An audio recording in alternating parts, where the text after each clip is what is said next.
I don't know, because the issue is that these notes are sort of written in a defensive manner more than an offensive manner, as in like... Mm-hmm.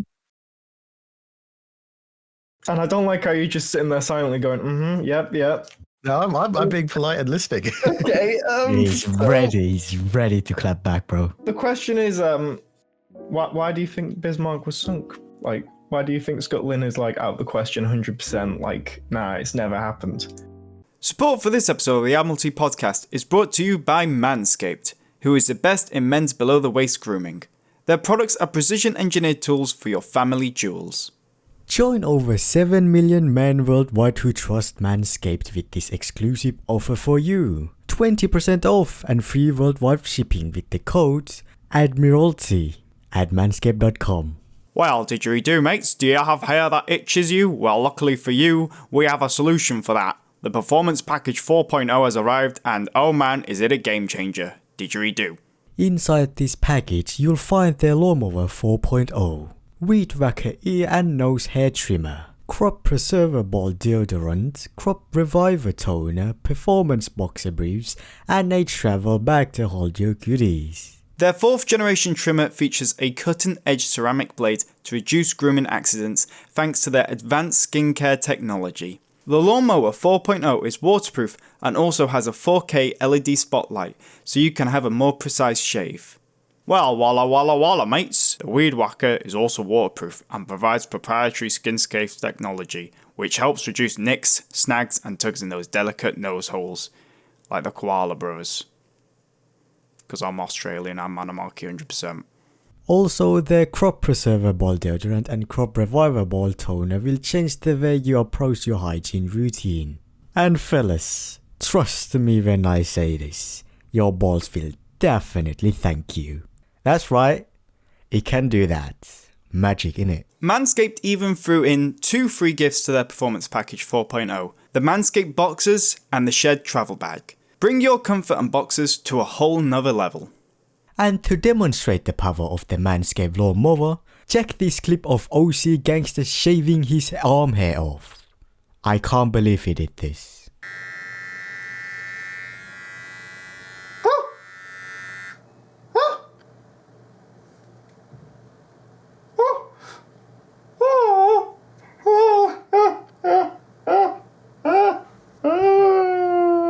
So after seeing that, it's time to take care of yourself. This could be the perfect Christmas gift for Christmas, and not only that, but if you use our code Admiralty, then you can receive a 40% off code for all Manscaped products. And make sure those limeys, didgeridoo, koala brothers don't... emus, fosters, good call. Good day, mate. Didgeridoo. Ah!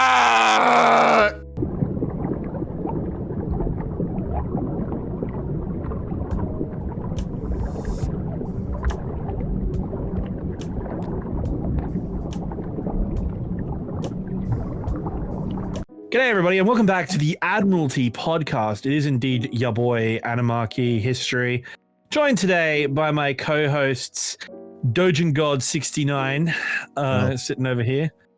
Yeah, well, you're just gonna have to deal with it. I don't care what your screen name is, that's it right now. And the ever venerable OC Gangsta shitposter extraordinaire, etc., etc. But we are joined by a far more distinguished guest than this podcast deserves. Naval History's biggest YouTuber. You thought he sunk low by coming on my channel to talk about boat waifus, but oh no, he's back. He is back indeed. We have Drachinifel with us. We engage the services of the submarines now. We are in this antebellum period of the world's greatest war, that is, of course, the World Cup in Qatar, and all the controversy that comes with it. We've decided to bring on YouTube's biggest naval historian to have a discussion with us, have a chat, and well, we're gonna have an interesting conversation today. But especially OC. OC's got a couple of questions, but first I'll open up and officially welcome Drac on. How you doing, my guy? I'm doing okay. I have no idea what I'm in for, but I'm sure it'll be quite amusing. Yes, the last time we spoke, I threw you through the gauntlet of Azure Lane waifus. And now you're on the only quote unquote official Azure Lane podcast now, so I don't know how your friends in the cancer corner are going to cope with this one, but I did the last one. apparently so. At least he enjoyed that one. No, I've been wanting to talk to you because I've been watching your recent series on fleet problems. If you want to plug that, seeing as it's your latest project, if you want to plug that bad boy. Yeah, so about once a month, roughly, I'm gradually making my way through the sort of just over 24 or so fleet problems that the US Navy did in the interwar period, which initially I thought it would be a 3-part series because I got through about 8 of them in the first one. But they're just becoming exponentially more and more complicated. So now I'm being able to cover like 3 or 4 per episode. So I think it's probably going to turn into a 5 or 6 part series. A long series, but what's really interesting, at least not wanting to spoil it for the viewers, but what I really find interesting about it is that essentially the Americans war-gamed the attack on Pearl Harbor before the war even began, and it was made basically obvious that that would be the best way to destroy Pacific Fleet, and apparently they did nothing about it. Yeah, I haven't obviously got to the end, but I know there's at least one more. Oh, look, we launched a surprise attack on Pearl Harbor and no one was ready for it coming up in a later fleet problem. And yeah, I think the only thing that I've come across so far looking into the background of the Pearl Harbor attack itself, which perhaps indicates at least somebody was thinking about the things at a high level, is I believe it was Admiral Richardson. I think that was his name. Basically the guy who was in charge of the Pacific Fleet in the early part of 1941. And when he was told to relocate the fleet from San Diego to Pearl Harbor, he basically near enough refused and was fired for it. And then they got Admiral Kimmel, who was like, yes, I will take the fleet to Pearl Harbor. I mean, the problem with that is it then excites the whole, very heated controversy in the States over whether how much responsibility did Kimmel have for the whole thing, and was he treated fairly or unfairly afterwards, etc. But that's kind of a separate issue to the fact that,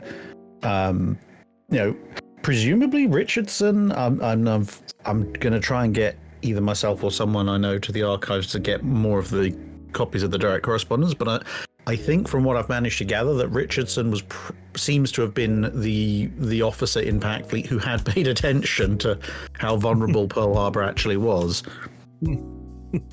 But I mean, politics is like, well, we're going to die if we go there. I don't care.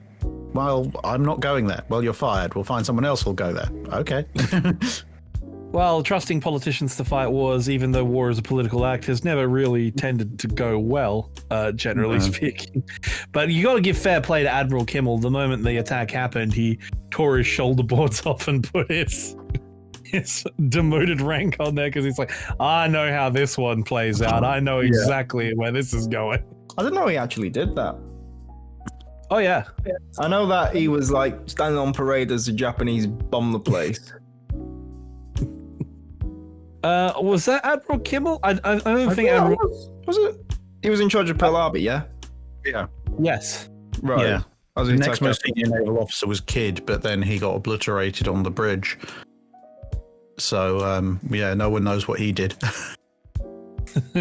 Well, I mean, we all talked about it in our lambasting of movies about that. I mean, simply put, it was just a case of, we don't know the full story about Pearl Harbor simply because half of it got blown up and we lost all the primary sources. And despite having captured the whole thing on film, none of our contemporary films have done it properly, except for a Michael Bay film, which is more of an insult in of itself, let's be honest. Yeah. It's like when Michael Bay is the only one who's blown up Arizona properly in the last 40 or so years. It's I can't fit. Sorry. I was going to say, I even went back after our conversation and the dry dock question someone asked. I went back and did a frame by frame of how the Midway movie blew up Arizona, worked out exactly where they'd placed the bomb landing on Arizona, and it's like a third of the ship's length too far back, and also almost entirely on the port side. Which I ran the calculation of like, okay, given the angle of entry and where this thing's landed, where would it have actually ended up? And it turns out it would have blown up some random food stores. I mean, well, given the quality of cuisine on US Navy ships at the time, I'd consider that a favor, to be honest. I mean, but at least for the enlisted personnel. But yeah, she would have shrugged that hit off quite easily. I mean, never mind that they dropped this armor-piercing bomb that needs a lot of gravity and gravity acceleration to get up to armor-piercing speed, and they appear to have dropped it from mast height. At which point, if it wasn't for the fact it weighed about 1,600 pounds, someone could have probably caught it at the velocity it was going. The problem I have with the Pearl Harbor film is, again, my aviation nerd side coming in, is because they went through a great deal of trouble to go through practical effects, which I get. That's great. The only problem is they then do the Pearl Harbor attack, and while the retrofitted T-6 Texans were really good, were really, really good for Tora, Tora, Tora, and the final countdown before modern CGI, I felt like a bit cheated. I felt like a bit cheated when you had the Commemorative Air Force's immaculate A6M0 in the foreground, and then all these E6s in the back. And these Voltees that have had red circles painted on them, and these weird wheel guards put on like aerodynamic wheel shields over them. Like, man. I think some of the budget went into they probably diverted a lot of the aircraft budget into that 5-second clip of the Battle of Britain that happened for no apparent reason. I mean, it's a great. I actually have a question about war movies. Oh, he's got a question. Yeah, I know, right? For the first time. I've been, I just okay, sorry. We recently did a war movie episode. Obviously, I messed up. I didn't have much time to watch these war movies that this law suggested. But since you're here, Drac, is there like any war movies you'd recommend? Because I really liked was it Hawksaw Ridge? And there was another movie I was about to watch. All Quiet on the Western Front? Yeah, those two. Well, watch the original film for All Quiet on the Western Front, even if it is old. I'll try and find it. But do you have any recommendations? I have partial recommendations. I mean, I don't actually tend to watch too many war films these days in and of themselves, mostly because I find they irritate me. Mood. Yeah, and the thing is, some of the older ones, especially some of the very old ones that were done in like the 50s and 60s, like Longest Day and so forth, where they literally had dozens of people who were there just going nope, stop it. They're in this weird dichotomy of the actual detail is really, really good, and then on the other hand, because it's the 50s and the 60s and there is no CGI, and even at that stage, even model work is a little bit iffy, but there's plenty of surplus stuff wandering around. So you have this kind of combination of the actual history and the actions of the men are almost as near as you're going to get in a movie spot on. But then a tiger shows up and it's basically a Pershing that someone's strapped an iron cross to. Which is like, I'm much more willing to forgive that than some of the more recent stuff where it's like you're literally doing it with CGI. You have no excuse for not getting it at least approximately right. But in terms of some of the more recent ones, the bizarre thing is that and I think I mentioned this in a dry dock a few times. The bizarre thing is that of the recent films related to history that I've seen, War Horse is pretty good. for World War One. Okay. 1917, I haven't seen all of it, but I've heard good things about it, but also some people picking up on details. And I think this is the problem with a lot of the more modern war movies. The best ones are ones where it's like, well, 80% of it is brilliant, but you have to know which 20% to basically ignore if you're going to get a realistic experience out of it. Like the latest All Quiet on the Western Front one that's just come out. The majority of it, because that's one I did watch, the majority of it was fairly good, at least as in my opinion. And then in kind of the third act, the whole thing disintegrated in a way that almost pretty much ruined the entire movie for me, because it basically dropped out of, you know, the actual novel or book it's based on, and the last 20-30 minutes were basically, here's the stab in the back myth put onto 4K resolution. Yeah. And I was just like, why? Like, what did you have Hitler's ghost possess the writer for the last 30 minutes? It's that kind of thing of like, it's the same way I approach some sci-fi movies. In fact, when it comes to fictional movies, usually sci-fi fantasy stuff, I usually rate them by how many moments viewed in isolation are just really cool, epic, or good storytelling moments, and then how much of a percentage of the movie does that make up. And if it's over 50%, then it's like, that's a good movie, just ignore the rest. So yeah, there's that. But I'm just trying to think of some of the other more recent ones. See, the weirdest thing is actually, where it touches on historical events, weirdly enough, in the last few years, the most accurate historic movie I've seen is the Kingsman World War I prequel. Because okay, fair enough. You know, it is mostly completely fantasy, but when it touches on things like the Zimmerman telegram and how important it was, or the sinking of HMS Hampshire, or the fighting in the trenches, for some reason it suddenly veers from complete fantasy over to flipping heck, someone actually was paid a ridiculous amount of attention to this part of the movie. You know, down to the fact that, like, when you first see HMS Hampshire and Kitchener going off into the North Sea, you know, you're introduced to the ship on a quayside in the middle of the night in a thunderstorm, but whoever had done it had gone out of their way to make sure they had a near enough, as close as can reasonably be done, perfect CGI model of the Hampshire. And I was like, okay, so like that's not a 3D model that generally exists in films. Someone went out of their way to get this very, very specific CGI model done for a ship that makes probably less than a minute's total screen time, in kind of just like almost a B plot for the movie. I had to rewind it and have a look at it. I don't know if I was 100% right, because historically Hampshire was sunk by a mine, right? She hit a mine. She was hit by something, yeah, but most likely a mine. In the film, it's a torpedo from a U-boat, and I could have sworn it was a Type 7 U-boat. But the torpedo, it looked like a World War II U-boat. It didn't look like a World War I U-boat. I mean, they're very similar, but it looked like a World War II U-boat. I was like, I'm not sure about that.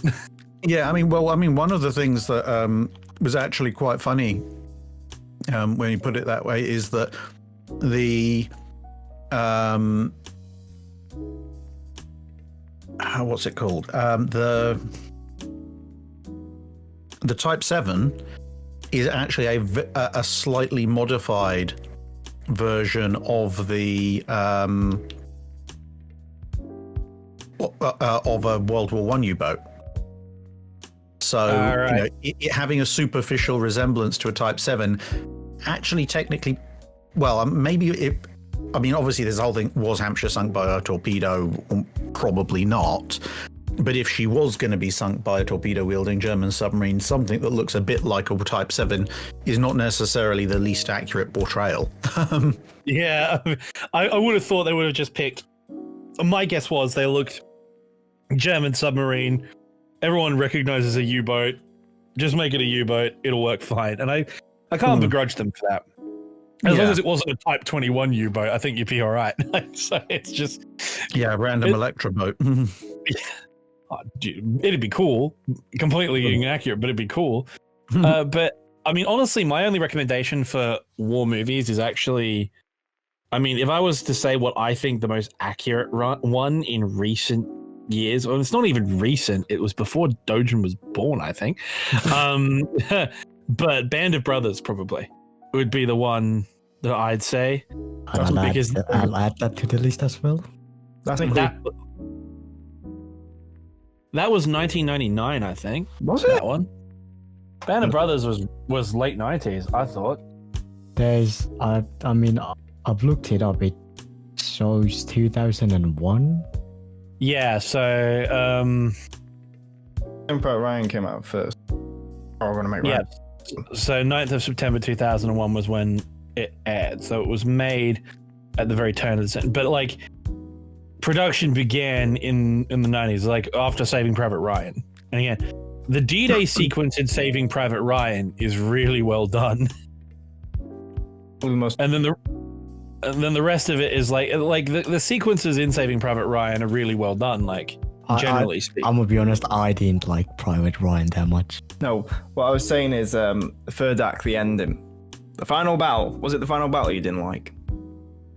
Well, I'm not gonna lie, I stopped watching after like an hour. Yeah, it's a very long film. Yeah, I know.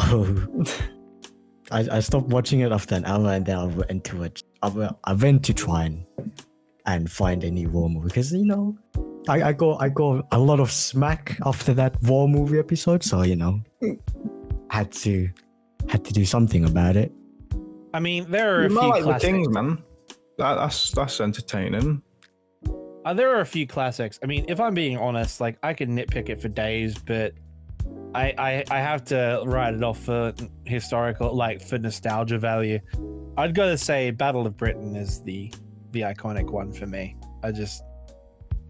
It's my favorite. Every time it's on, I watch it.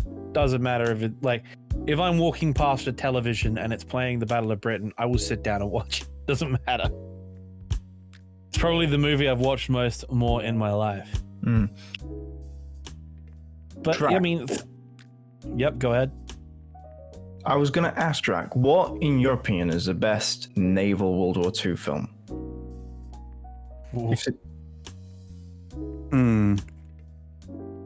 That's a big question. Or just naval film in general. And you're going to say Master and Commander. I'm going to be like, God fucking damn it. Well, okay. I in order to preserve your sanity, I won't say it, but you may consider it to have been said.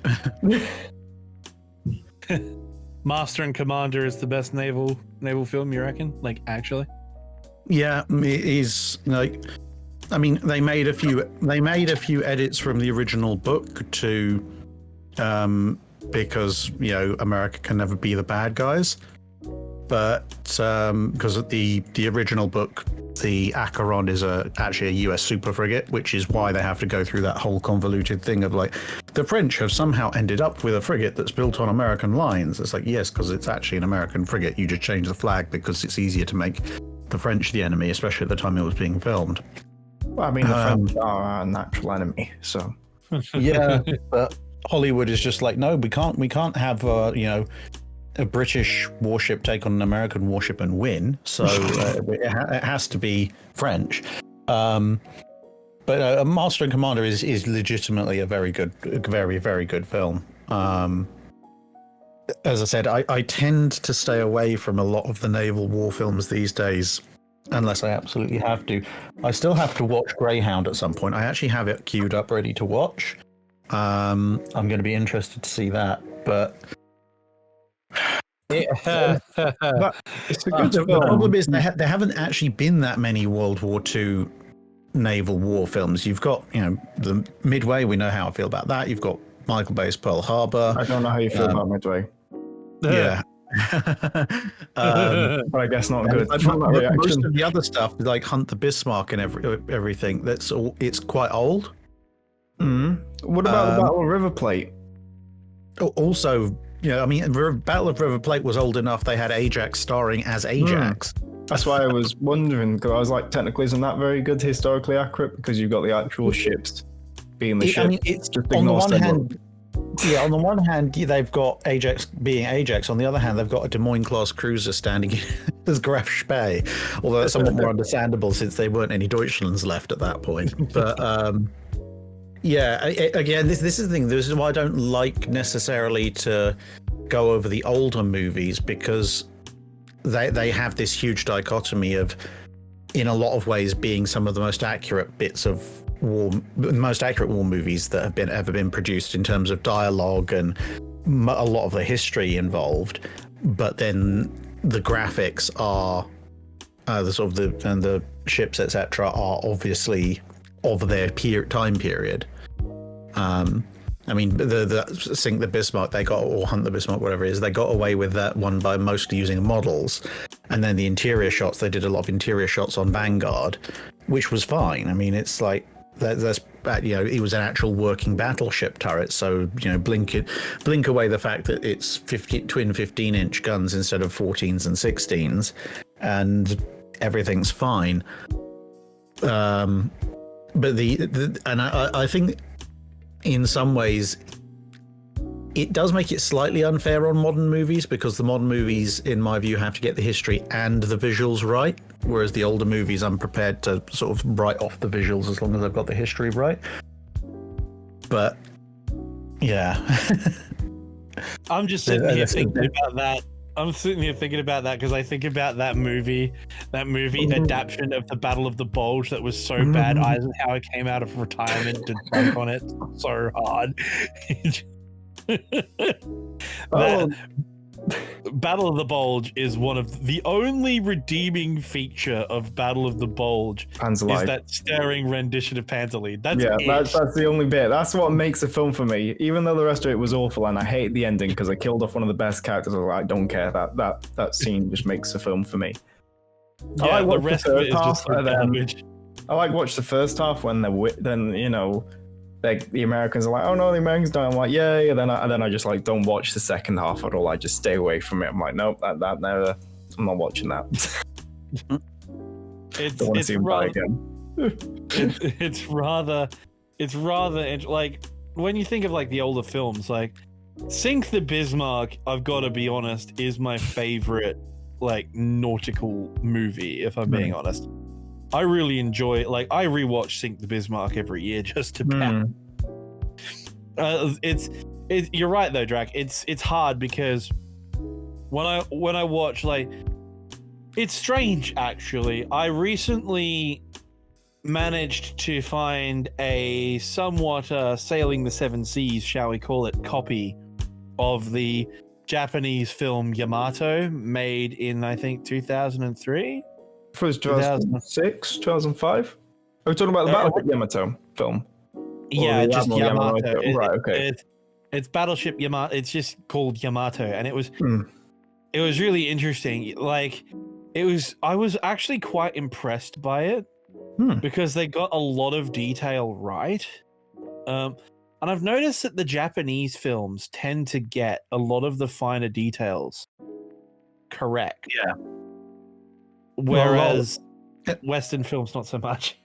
Well, I think if I was going to be somewhat harsh, I think it comes down to when the Japanese make a war movie, they're making it as much to honor their ancestors' memory as anything else. A lot of Western war movies are made with concessions to what marketers think the budget should be spent on, and modern sensibilities first and second, and everything else comes a distant third, which I think is that's one of the reasons why the whole Saving Private Ryan, I don't know if anyone remembers when that came out, but there was a certain amount of controversy and kickback about it, if you can believe it, at the time, because obviously that beach landing scene is absolutely brutal, and And there were people at the time who were going, oh well, we don't think it should have been done this way. It's disrespectful to our veterans to show them all being killed. It was basically this kind of you can't show us losing, even if it's a case of just losing men. Like the beach landing is successful, it just comes at a horrific cost. But people are like, oh no, you can't show that element of it. It was all noble and clean and Hollywoodized. And even though a lot of the veterans thought it was nonsense, there was this kind of modern PR type thing going on. And fortunately, both the movie makers and most of the film going public were like, stuff those guys. They're just a loud, irritating minority. Unfortunately, loud, irritating minority opinions seem to dictate the course and flow of a lot of war movies these days. I mean, that was one of the things I noticed both in Band of Brothers and Saving Private Ryan, because they don't pull any punches when it comes to the violence of it. And everyone was upset. And then the veterans turned around and went, no, that's about it. That's what it was like. Right. Yeah. And I think this is the thing. It's like it's more compelling to see a war movie that's somewhat approximating what it was actually like. Because if you create a fantasy version that is a feel-good movie for modern audiences, well, you're not telling history, and you're giving people the wrong idea of history, and you're probably also going to diminish the accomplishments of the people who actually fought in those wars in everybody's eyes, because people are going to be looking and going, well, there's not that many World War II survivors left these days, but they'll be looking around and going, oh, well, it wasn't that hard for you. It was all fun and happiness, and the enemies blew up when you wanted them to blow up, and maybe there was one tragic death that inspired you to carry on. And the veterans will be like, no, that's not how war is. Because my great grandfather, he was actually at D-Day. He wasn't on Omaha, he was on Sword Beach, and he refused to watch any war film. He didn't speak about the war until the 50th anniversary of it to my family, not a single word. I think that the actually, it's quite ironic that Dojan brought it up earlier, but one war film that I take rather issue with in the depiction of combat is actually Hacksaw Ridge. I find Hacksaw Ridge really irritating to watch. I mean, you're not wrong, Dynamaki, because the first battle it's like Japanese win, they just decimate the Americans. Then second battle, it's the complete opposite, and I'm like, Well, that's not what I have a problem with. Oh. What I have a problem with is the depiction of the combat itself. Like, there's this one scene where the big macho tough guy who picked on our brave plucky medic has his best mate blown in half by a shell, and so he picks him up and uses him as a shield, and one hands a Browning automatic rifle, which is like, this is like a 10-kilo rifle. One hands it and fires this Browning automatic rifle one-handed while using the corpse of his friend as a bullet shield. And I'm like, bolt-action rifles definitely, the bullet stops in the body. Yeah, 100%. It never goes through. And it was probably one of the infamous Hollywood infinite ammo machine guns. Yeah, it fires like 40 rounds. I'm like, and I was just watching this, and I'm thinking to myself, like, they obviously want to portray the battle as brutal as possible, but I'm like, guys, you don't need to Hollywood it. I think the best depiction of combat on Okinawa, again, I hate to give too much credit to the man, but I think the Pacific has got to be it. The Pacific did it very well, which is it's just mud, it's artillery, it's rock formations and caves, and everybody just dies a lot. And if you're not dying, you're almost drowning in your foxhole because of a monsoon. And if you're in the Navy, a typhoon wipes out half your ships. So, like, it's not a good day, right? No. But and I think the other thing that Hollywood really needs to get across when it comes to portraying these events is the attitude of the people. who are there. It's not all fluffiness and light and patriotism and modern sensibilities. There were some people who were there because they were following the flag into battle, but there were a lot of other people who were there for either just because it was a job that paid, or they'd been conscripted and they were like, well, I guess this is what I'm doing now. And other people were just like, well, they had personal reasons for doing it. And I think part of the problem is that those personal reasons nowadays we're told, this is not an acceptable reason to do something, or this is not a justification to do something, which also doesn't help with a lot of revisionist historians popping up going, oh yes, well, actually we were just as bad as the Nazis, it's like, no, we weren't, go away. But it's just, you think about, I'll give an easy example, a couple of easy examples, both very similar related. So one, my grandmother, who grew up in London during the Blitz, and my great uncle who flew Lancasters. Same as my great uncle, actually, believe it or not. Yeah. And when I asked my nan, and my nan was a very nice person, perfectly nice person, actually probably far more equal in her treatment of people than a lot of people are these days.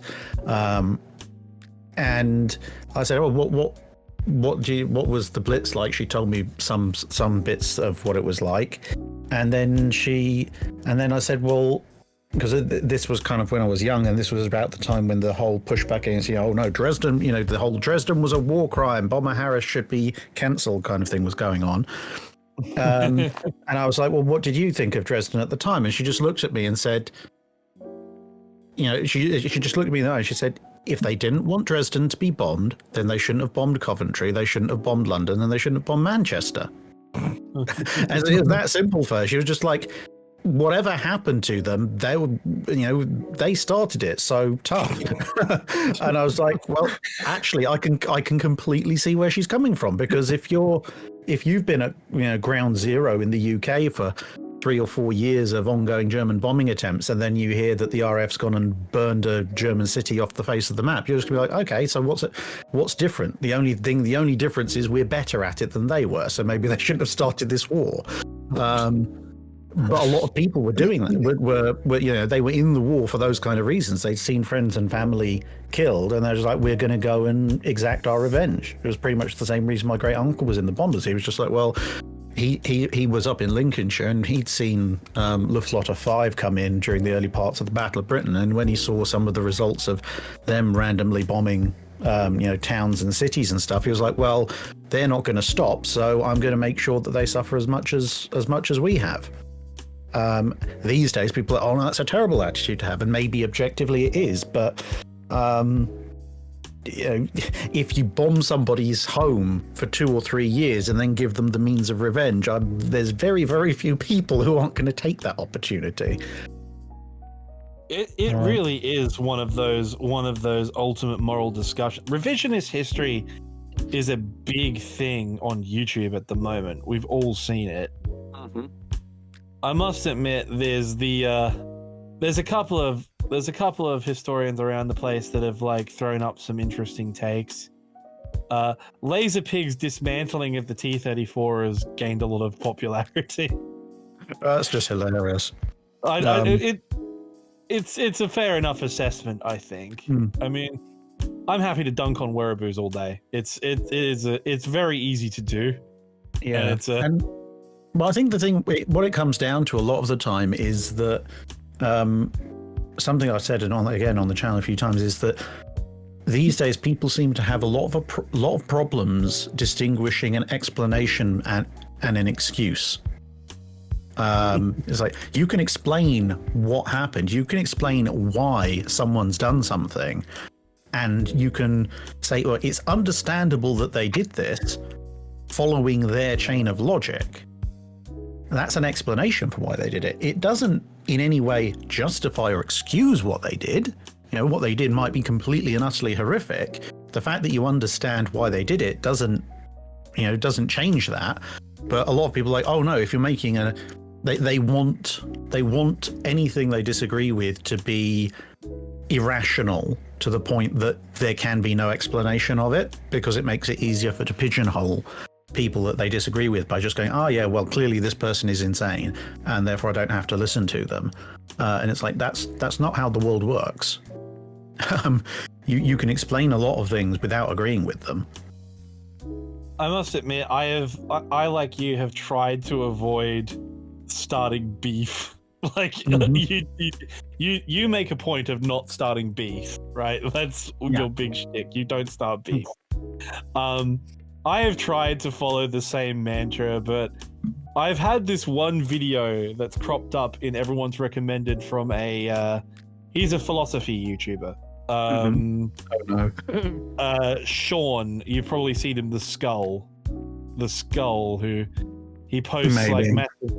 His recent deep dive is his ongoing battle against J.K. Rowling over her transphobia and all that complicated stuff. See, this is why I don't dive into the philosophy side of YouTube. Not that I put a great amount of stock in philosophy anyway, but it's just like of all the things, it's just I don't understand at all. He made a big thing a while back, and it constantly crops up. It's his most popular video, I think, actually, besides one other one I can't remember. We're discussing the atomic bombings of Japan, and he spends the entire first half of the video just about explaining why strategic bombing was a waste of time, and then talks about how not even the people who were organizing the strategic bombing thought it was effective and that the whole thing was a waste. And then goes on to say, like, essentially, by inference, that because of the atomic bombs being built, that Operation Downfall was not going to happen at all, and that that an invasion of Japan was never going to happen anyway. Is his thesis.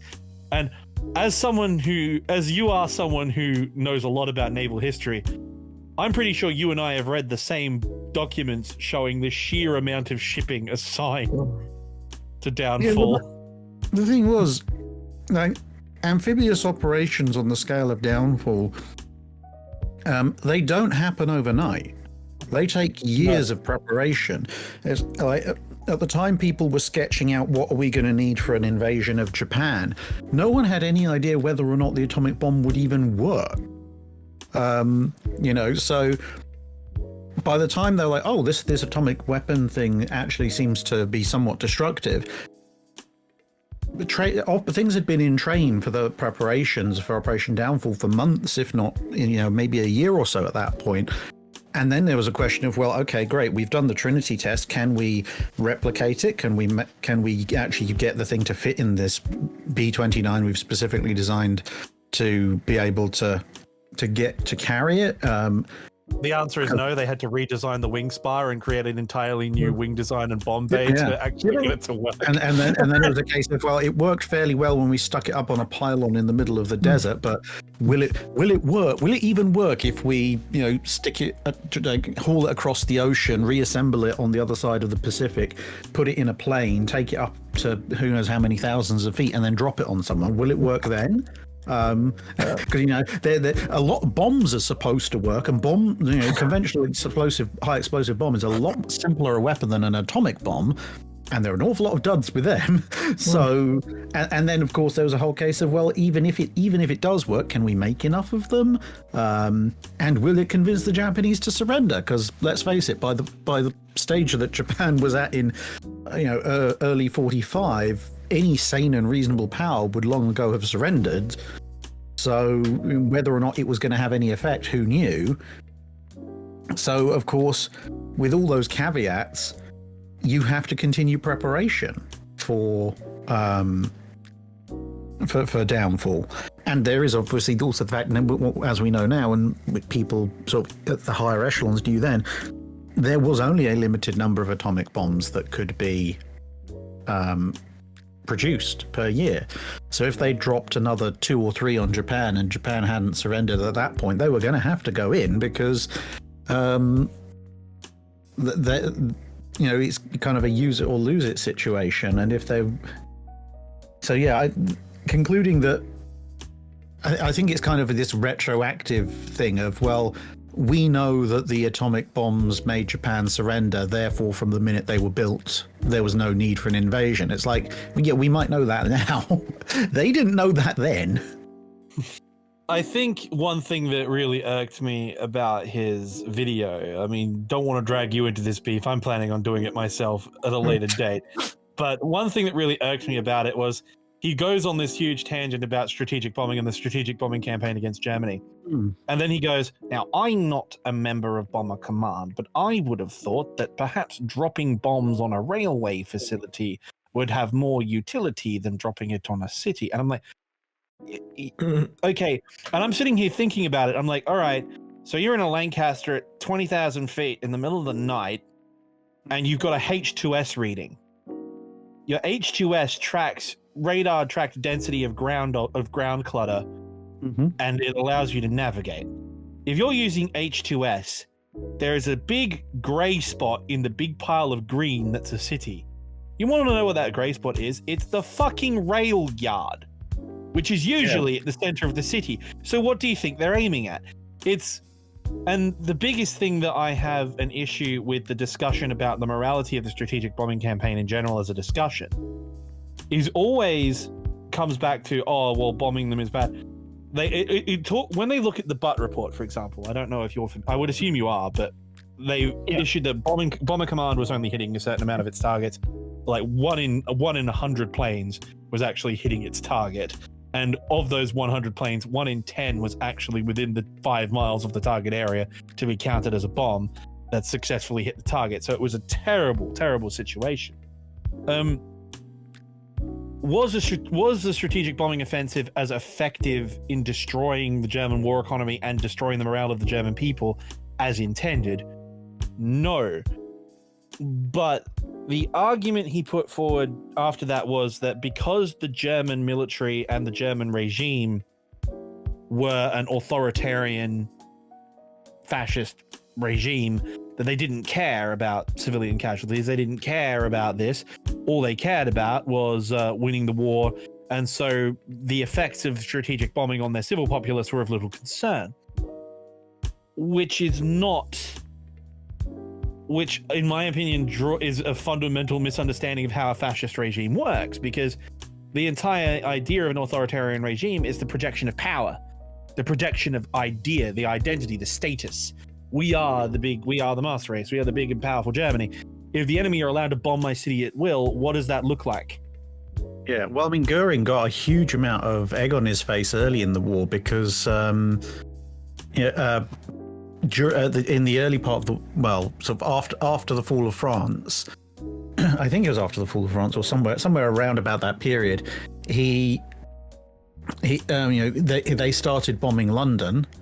And some people in Germany were like, well, don't you think the British are going to do it back to us? And he made this statement saying, British bombers will never fly over Berlin. If they do, you can call me Mayor, Meyer, which is a Jewish name, which obviously in Nazi Germany would have been incredibly insulting to call Goering by a Jewish name. And then about a week later, a bunch of Whitleys showed up. Which he was not a happy man for a while after that.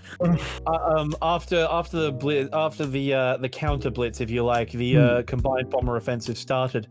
It was a running joke in Germany. Air raid sirens were nicknamed Marshall Myers hunting horns. So but what I was sort of getting at is that one element that a lot of people leave out of the combined bomber offensive is the amount of resources that Nazi Germany had to allocate to trying and fighting it.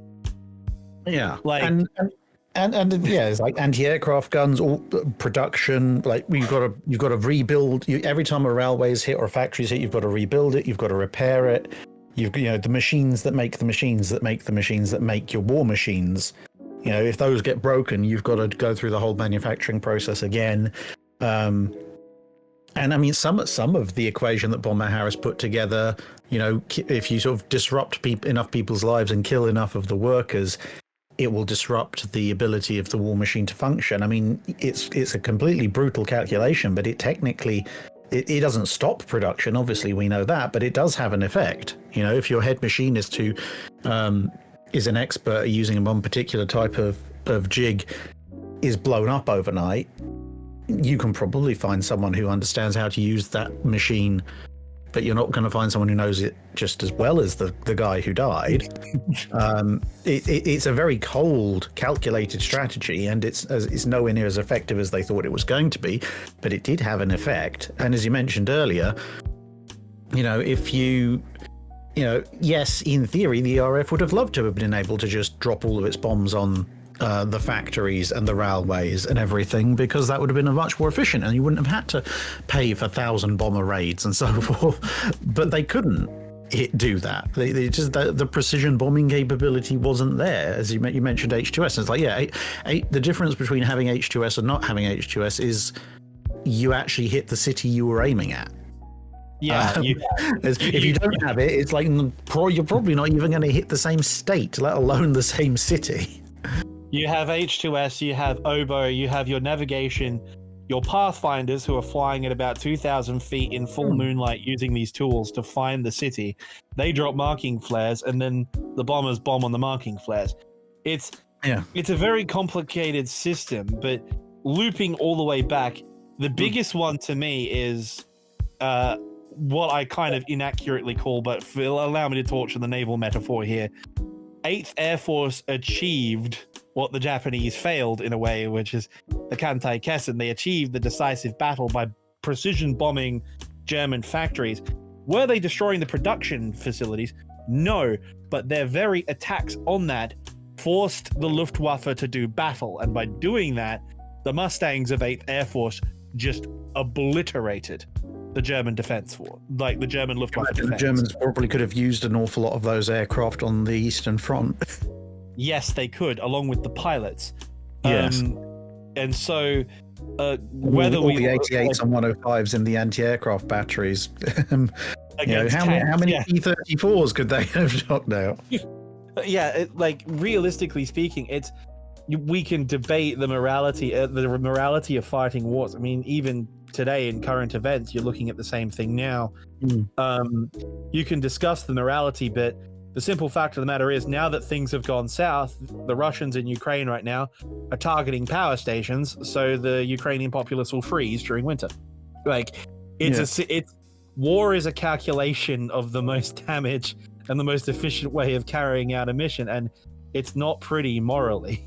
And again, it comes back to the whole explanation versus excuse. It's like, you know, you can make a moral argument about war, but at the point that you're in a knockdown, drag-out war, nobody is actually making those arguments. That's something for people to argue about afterwards. At the time, people are just looking at what is going to win me this war in any way, shape, or form. If it causes more damage to the enemy than it does to me, then we're going to do it. Is kind of the general paradigm in a total war. I mean, you even look at the Japanese kamikazes. It's like, you know, what's the moral argument of finding an 18-year-old who's barely learned to take off and going, well, never mind, you don't need to know how to land. Here, take this explosive-filled rocket and commit suicide by slamming it into the side of an enemy ship. What moral argument can you put forward in that situation to justify that? But the Japanese didn't care about the morality of it as far as they were concerned. If they lost an 18-year-old semi-trained pilot and the Americans lost a destroyer, that was a good trade. So they were willing to do it. Their battle plan for the defense of the home islands, I believe, was called the Sacrifice of the 10 Million or something along those lines, if I'm recalling correctly.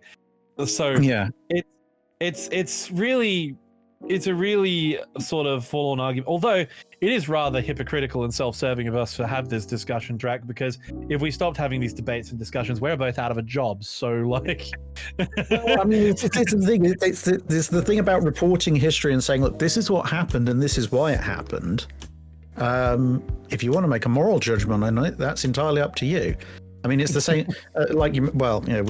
without trying to step on too many people's toes. It's, when you look at, as you mentioned, what's going on in Ukraine at the moment with the Russians targeting Ukrainian infrastructure, there's the moral argument of, you're trying to force your enemy into submission by freezing out the civilians. So, most people would accept an argument from an absolute moral position that, forcing millions of people to freeze over winter is not correct and is horrific and wrong.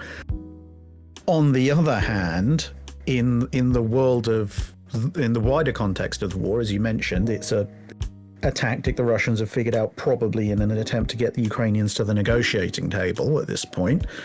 And in the much broader geopolitical terms, I mean, personally, I find the fact that the West, if you like, you generally want to say the West, is turning around crying about this from an individual perspective. Like, people like you or me or anyone else in the Western world can look on and go, objectively, what's happening is horrific. I mean, the whole war's horrific, but maybe this is extra horrific. But from a political stage of things, the fact that you've got Britain and America and so forth going, oh no, this is a war crime, Russia should never be doing this, is like, excuse me, you're being the single biggest hypocrites on the planet, because 25 years ago, that's exactly what you were doing. But really, it's only a war crime if you lose. Well, yeah, this is the thing. It's like, if you look at the Serbian, I'm specifically referring to the Serbian air campaign back in the 90s. Yep. Because they tried bombing military targets, and it wasn't stopping the Serbs particularly. I mean, yeah, they blew up some stuff, but nowhere near as much as they thought it was going to. And when the Serbs weren't doing what they wanted, they started targeting, NATO aircraft and cruise missiles blew up Serbian power stations and water supply, water processing stations and things like that. And, as far as I know, the Russians haven't targeted any water treatment plants. It wouldn't surprise me if they did, but so far the media reports have all been about the power stations. But it's like, well, and the argument, and this was the thing, in the 90s, people were turning around to NATO and going, isn't it morally wrong to be blowing up the power supply for a bunch of civilians who are going to then freeze in the winter, which is exactly the argument that's being made at the moment. And the argument that NATO made at the time was, well, these power stations are supplying power to the cities, but they're also supplying power to the military bases, and therefore they are justifiable targets. Forgetting the fact that the military bases have their own petrol backup generators. Yeah, exactly. They're just like, and it was blatantly obvious it was a terror bombing campaign to force the Serbs into submission by making things very inconvenient and horrible for the civilians. But they dressed it up with some not particularly heavily thought out words about, oh well, the water treatment works and the power stations also supply military targets, therefore they're legitimate to blow up, and then patted themselves on the back and said, oh, we're morally justified to do this. And it's like, no, you're just lying to make yourself feel better. So, and then the same thing's happening in Ukraine. So it's like, well, actually they're both horrific. It doesn't, and again, it's this explanation versus just excuse thing. It doesn't mean that what the Russians are doing is any more correct or any more right, but it does make the political outcry, as opposed to the personal outcry, a very, very hypocritical thing to see. It's also a case of, simply put, given the fact that despite what all those bots are saying on my channel and everyone else's channels at this point, the Russians are being thoroughly routed in the field. So they're relatively out of options at this point. Well, it's kind of like, the Imperial Japanese in World War II, where, there was this spectacular victory at Midway, and then there was a spectacular victory at the Philippine Sea, and then there was a spectacular victory at Leyte Gulf, and then there was a spectacular victory in Tokyo Bay. And I'm sure there would have been a spectacular victory where the American forces were massively destroyed on the steps of the Imperial Palace, if it comes down to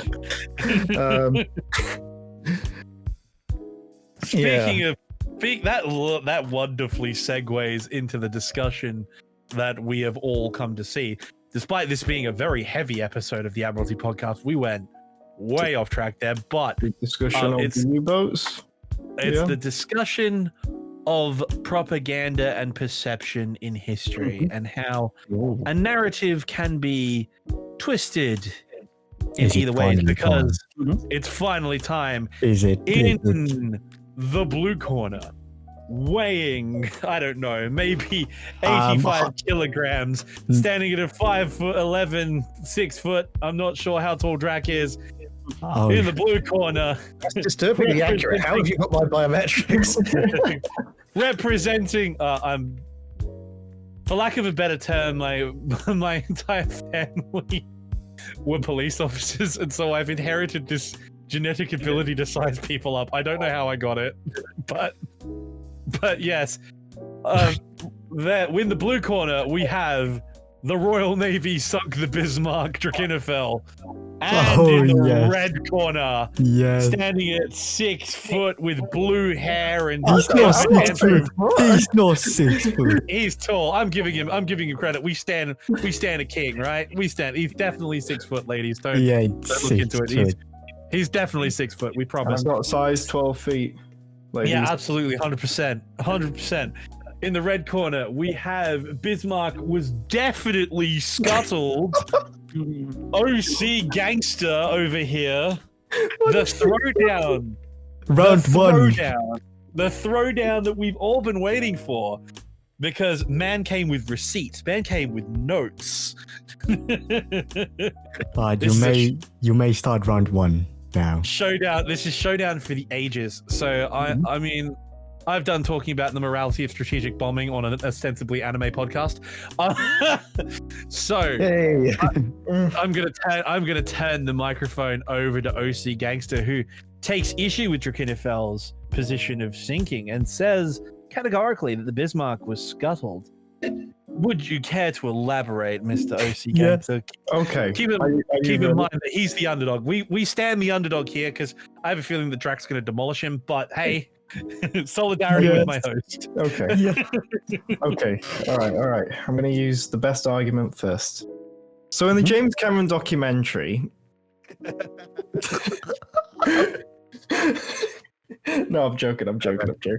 We did have a little discussion of this in our emails before this happened.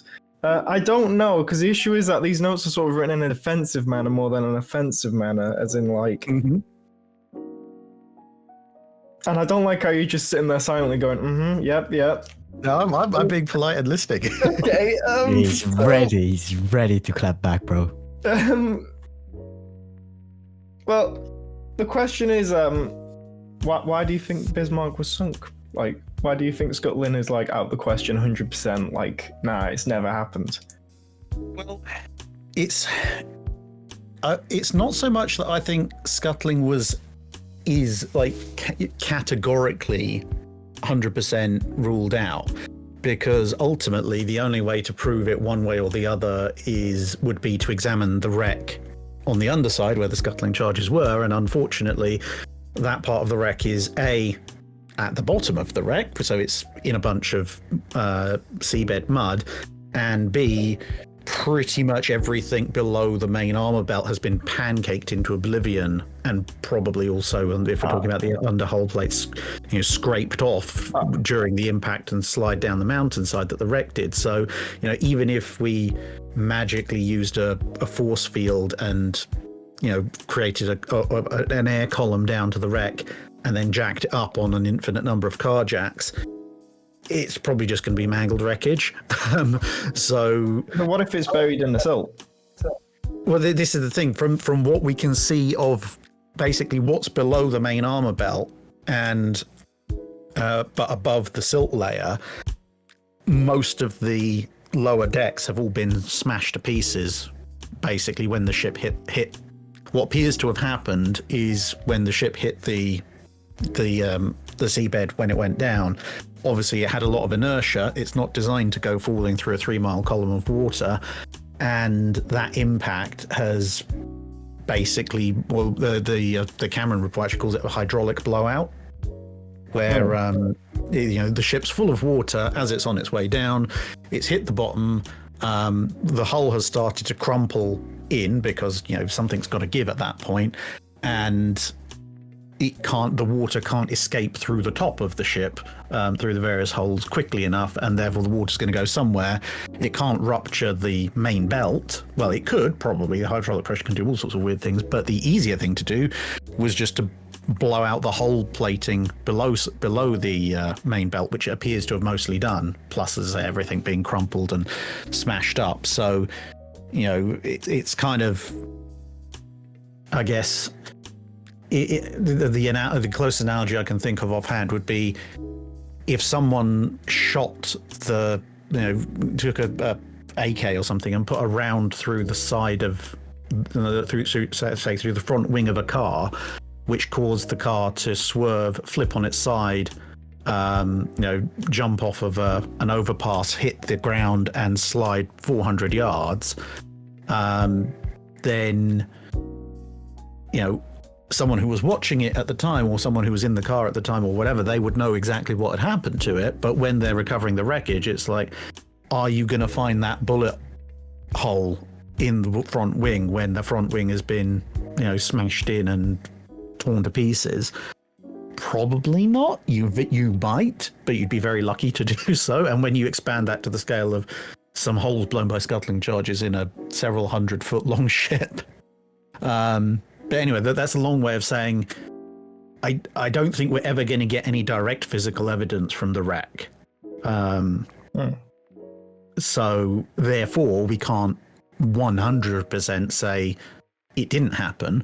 But the reason why I have my doubts over the claims of scuttling is that the accounts that are given by the crew of how it all went down are very contradictory, which, eyewitness testimony is unreliable at times, as we all know, but some of the accounts directly contradict each other. Some of them just flat out don't make sense in terms of when they ascribe things happening.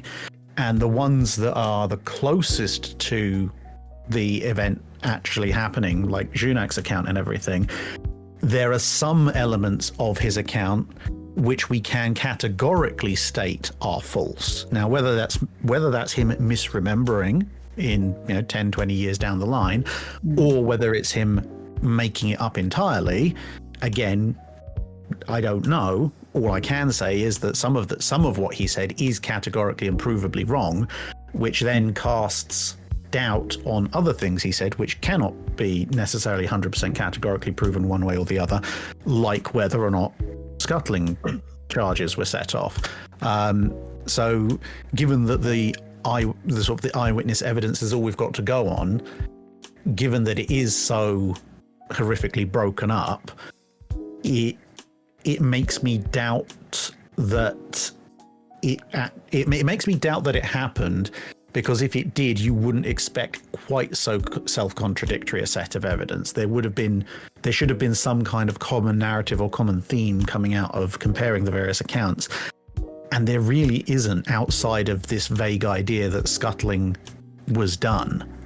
So, I mean, I think that's, for me, that's personally my main problem with it. Combined with the fact that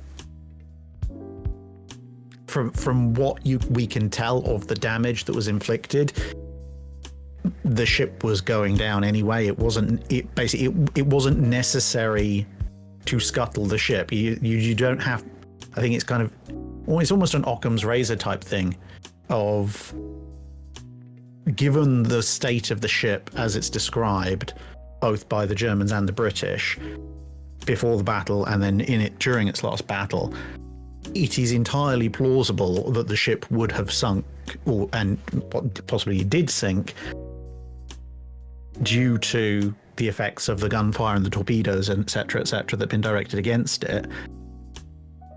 And the scuttling wasn't necessary to make it sink at the time and in the way that it did. So therefore, the scuttling as an additional complicating factor becomes somewhat doubtful on that basis. And as I said, especially given that the only real accounts we have for it are very unreliable. I mean, it's the kind of thing, in my opinion, if you sit the accounts next to each other, and if you were going to take it into like a court of law, divorced from the fact it's about Bismarck, and you just said, well, you know, Your Honor, we have half a dozen different versions of events, none of them agree on what happened, except for some vague idea of that it happened generally. That's the kind of thing where you either get a not guilty verdict in a trial, or the judge just goes, there's no real evidence in this case. You know, kind of like if someone's found dead and the half dozen people who you can prove were there all give you 6 different versions of events, none of which actually match up, other than they all agree that, yeah, this guy's dead. Yeah. Anyway, sorry. That's a bit of a rambling way of going about things. Yeah. I'm just trying to like. Okay. It's certainly not a patriot. And it's not, basically, I'd say it's definitely not like me going, oh yes, well, I'm British, therefore the British must have sunk the ship. It's like, I'm perfectly willing to accept the idea that a ship may well be scuttled. I mean, the Germans proved they were willing to scuttle their ships at Scapa Flow in a rather major way. But given that basically every other battleship, whether it be pre-dreadnought or dreadnought, that was sunk at sea in battle, was either provably sunk by external causes, or if it was scuttled, it was scuttled well after the fact by by external, if friendly forces, like say with Yorktown or Hornet and so forth. The idea that Bismarck would be the only major capital ship scuttled of the early 20th century, scuttled by its own crew in the midst of a battle, is it's an extraordinary claim that requires extraordinary evidence, and I don't think that evidence is there. All right. You said about Junak before, what's wrong with him? So, what's wrong with his accounts? Right. So, Junak, there's a whole thing about timing. But the 3 things that I tend to pick up on with Junak's account that are, which are provably incorrect, is he says, okay, well, when he's the source of that, the famous quote, and I may be somewhat paraphrasing it here, but basically when he left his station in the central portion of the machinery spaces, everything was running as if they were alongside in dock. So, engines were turning over, the lights were on, there was no flooding, everything below the armor deck was perfectly fine. And with kind of the implication of, and it would have continued to be fine if I hadn't had to scuttle my ship and let the water in that way. That's the single biggest problem, because we have several reports from other people who are in the machinery spaces who quite categorically say that there was water coming down in sheets through breaches in the armor deck in various places within obviously there's not one big engine room, but within the engine room spaces of Bismarck. We also know that several of the boilers had been shut down and the boiler room had been closed off way before Bismarck even went into battle in its last battle, thanks to Prince of Wales's hit, which had flooded out a bunch of boilers. So in an overall term, saying everything below the armor deck was fine, no, it categorically wasn't. There was a boiler room that was flooded. That's provable. Whether or not there was water cascading into parts of the machinery rooms, okay, you're taking Junak's word against some other engineering officer's word. It's neither here nor there. Would they have been in the same room as him? Or would they be in different parts of the ship? I would have to double check the notes, but I mean there's not that many machinery spaces in Bismarck, because you've unlike most capital ships, you've only got 3 engine rooms. And 3 boiler rooms, and we know one of the 3 sets of boilers, but we know one of them was already flooded, and Junak. I think this is the part of the problem with some of Junak's statements are very broad and sweeping. But so, if he'd said my engine room was fine, Right. okay, I could accept that. But he's like, he's when you go through all this account, it basically he's saying nothing under the armor was had a problem. At which point I'm like, well, actually, there's these other guys, possibly from another engine room or boiler room, or maybe yours. I can't remember offhand, but they're definitely saying there were problems. So you made too broad a statement in that case. Because we know one of the 105mm magazines was on fire. And they flooded that's definitely below the. That's definitely below the.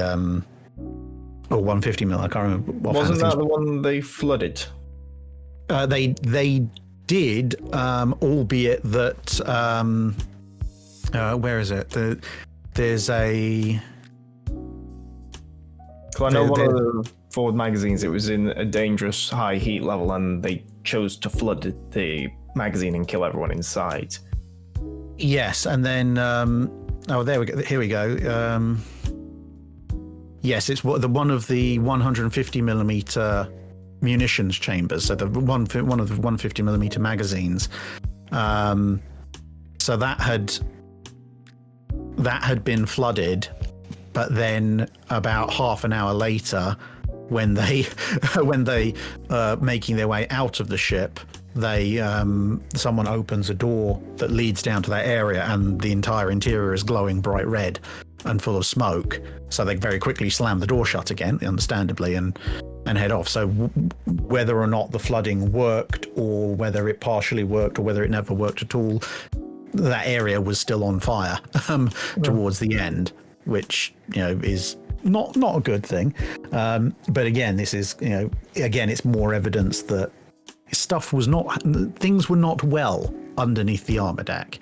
But the single biggest thing is that even if you narrow it down to just Junak and his station in along the middle machinery space, driving the middle propeller, the fact that he says, oh well, everything was ticking over, the drive shaft is still revolving, etc., quite happily, that is categorically and provably false. Ironically enough, because of the James Cameron expedition report, because when they went down there, they had a look at the aft section, and you can see the aft propeller, and the aft central propeller, which is the key part of this point. And they found that when the Swordfish torpedo went off and obviously mangled the rudder, it appears that the rudder was at least temporarily forced into the propeller, because the propeller has these massive gouges taken out of it, where it's basically gone thunk thunk thunk thunk thunk thunk on the rudder, and then presumably the rudder either because of that or because of hydrodynamic force, or both, has then twisted in a different direction, or maybe it's during the explosion itself, but basically the rudder ends up out of the path of the propeller in its final resting position, but the central rudder has these huge flanges torn out of it and bent out of it. And in that state, either at that point, Junak saying, oh, everything's turning over as normal, that's a categorical lie, because with those massive chunks taken out that propeller, there is no way that propeller was turning over in a normal way. Either there would have been a huge amount of vibration and resistance coming up the prop shaft, indicating that something was horribly wrong, or it was shut down, or maybe somehow the propeller shaft had sheared in such a way that the shaft in the machinery space was meandering around quite happily, and the prop itself had stopped completely. But that's also very unlikely, because obviously you put a certain amount of power down that shaft to turn the propeller, which is resisted by the water. So if the prop shaft had snapped, it would have raced out of control. Like with Prince of So Wales. exactly. So it's kind of, there is no way on earth that Junak's machinery space was all sort of all calm and happy and like he was alongside in dock, unless he meant it was all calm and happy because we'd shut it down 3 days ago. At which point it's like, well, if you're going to make that, I think that's probably the single biggest bit of it, because everything else about, flooding and fires and everything and all the other stuff being good, going well under the armor deck. If you kind of close your eyes, if you squint your eyes and twist your head 90 degrees, you can go, well, maybe he's being broadly general, but maybe he's just talking about his area, and then maybe that's correct. But then you get that propeller, and it's just like, no, you're lying at that point. That ain't happening. I think his story is somewhat true, because the thing is that he wanted to give the order over the comms to scuttle the ship, but he never could because the comms were down at that point. So, yeah, that kind of does prove that not everything was working. But he did send a messenger to go tell the other crews to scuttle the ship, and the messenger never came back. If the messenger had survived the sinking, maybe that might have been another eyewitness that would have been able to confirm it. But they never survived. Yeah, and this is the problem. An awful lot of them didn't. But we could have had someone. We could have had someone on a scuttling charge. They see the charge go off. They go into the water. The British see a U-boat. They leave. He dies. That is a crucial eyewitness account that's just wiped. Yeah, that we'll never know. Yeah, and I think this is the thing. It's the broad narrative that's built up around the scuttling has expanded well beyond the idea of whether or not a scuttling charge was fired. It's morphed in, at least in the popular view, into this whole idea of that Bismarck would never have sunk if she hadn't been scuttled. That the order was given to scuttle the ship, and the crew carried it out, and everything. This kind of. It's trying to lean into this myth of German invincibility, and I think that's what people, they point to various bits and pieces and statements by the crew, and they're like, well, this is what the crew have said, therefore it went this way.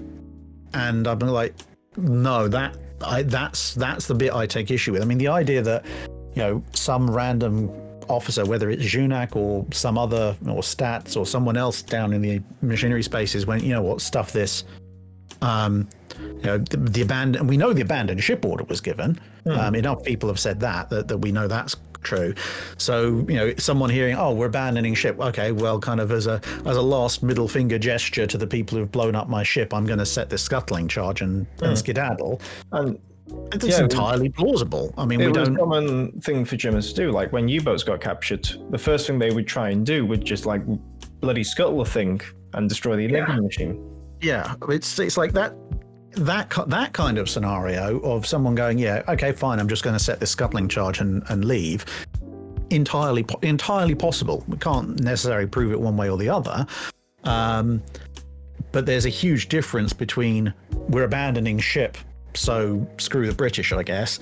And yes, the ship would have been perfectly fine if only we hadn't sunk it, which is kind of where a lot of the narratives have ended up going. And as I said, and the other thing is, then when you get into the timings of things, that's where I also have issues, because with the timings, like what's the issues? Because the thing with Joseph Stats wanted to scuttle the ship at 9:30. And at 10:40, right? Am I correct with that? Joseph Stats wanted the ship to be scuttled at 9:30. He gave the order. Well, this is the thing. This is where it's at 10:40, so that would have given him an hour and 10 minutes to scuttle the ship. Although everybody's got to get out of, you've got to set the charges, get out of the engine space, etc.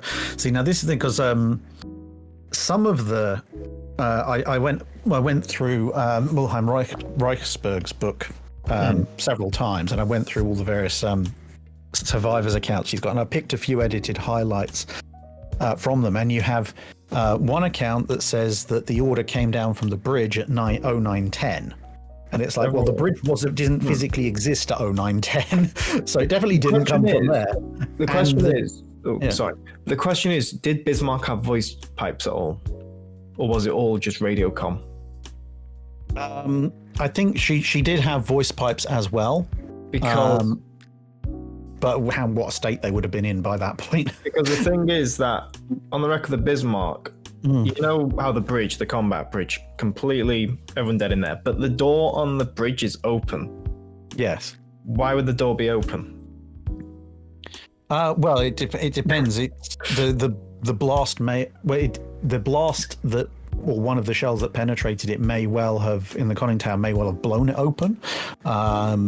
It may have been opened at a later point. I vaguely, this is just off the top of my head, but I vaguely recall somebody in the latter stages of the ship sinking, actually, when they popped up from below, went and had a look at the conning tower to see if there was anybody alive. So they may have opened it if it wasn't already blown open or whatever. So I'm not trying to sound like a conspiracy theorist. I'm really trying not to sound like a conspiracy theorist here, but there is a possibility that maybe someone might have gone to the bridge, or maybe someone might have initially survived that hit to the bridge, and maybe they might have seen, right, we're buggered. Captain says everyone's dead. I'm going to yell down the voice pipe to scuttle the ship. And maybe unless they say it came through the comms. Well, the thing is about this is a problem with eyewitness accounts. They literally start, well, the order came down from the bridge. They don't say exactly how, whether it was electronic or voice pipe or whatever. But the bigger problem with that is that the 0910 element, because 0910, even the forward armament at that point was still in action. So who the hell is ordering Bismarck to be scuttled when, 3/4 of her main armament is still working? Then you get other accounts which talk about 0915 is ostensibly when Earl's the first officer, who, if there was anyone who was going to give the order to scuttle the ship, it would most plausibly have been him. And that he supposedly at that point says scuttle the ship, although at that point, okay, the forward battery's out, but Caesar and Dora turrets are still fighting. So again, it's like, if he did, why would he do that when at least half his ship is still in action? And then you get closer and closer to about 9:30, which is when by 9:30 the entire ship's main battery is out of action, and that's also when Mulheim Reichsberg has his fire control station taken out a bit before then. But 9:30 is kind of the cutoff point, because it's about that time when Mulheim Reichsberg says that he contacts the forward control station, which is where Earl's is. And he gets this message where he doesn't say exactly the name of the person who it is, but he says someone basically picks up the phone and goes, the place is filling up with smoke and gas and fumes, and so the first officer's just left, everyone else has just left. I'm basically the last one here tidying up. You're not going to hear from us again. Thanks, bye. So we know by 9:30 Earls has just left his forward control station, and then he makes his way through the ship to the point where he runs into some of the crew, and then obviously goes up onto the upper deck and gets unfortunately blown up. But on the other hand, you're left with this very narrow time window towards maybe between 0925 and 0930.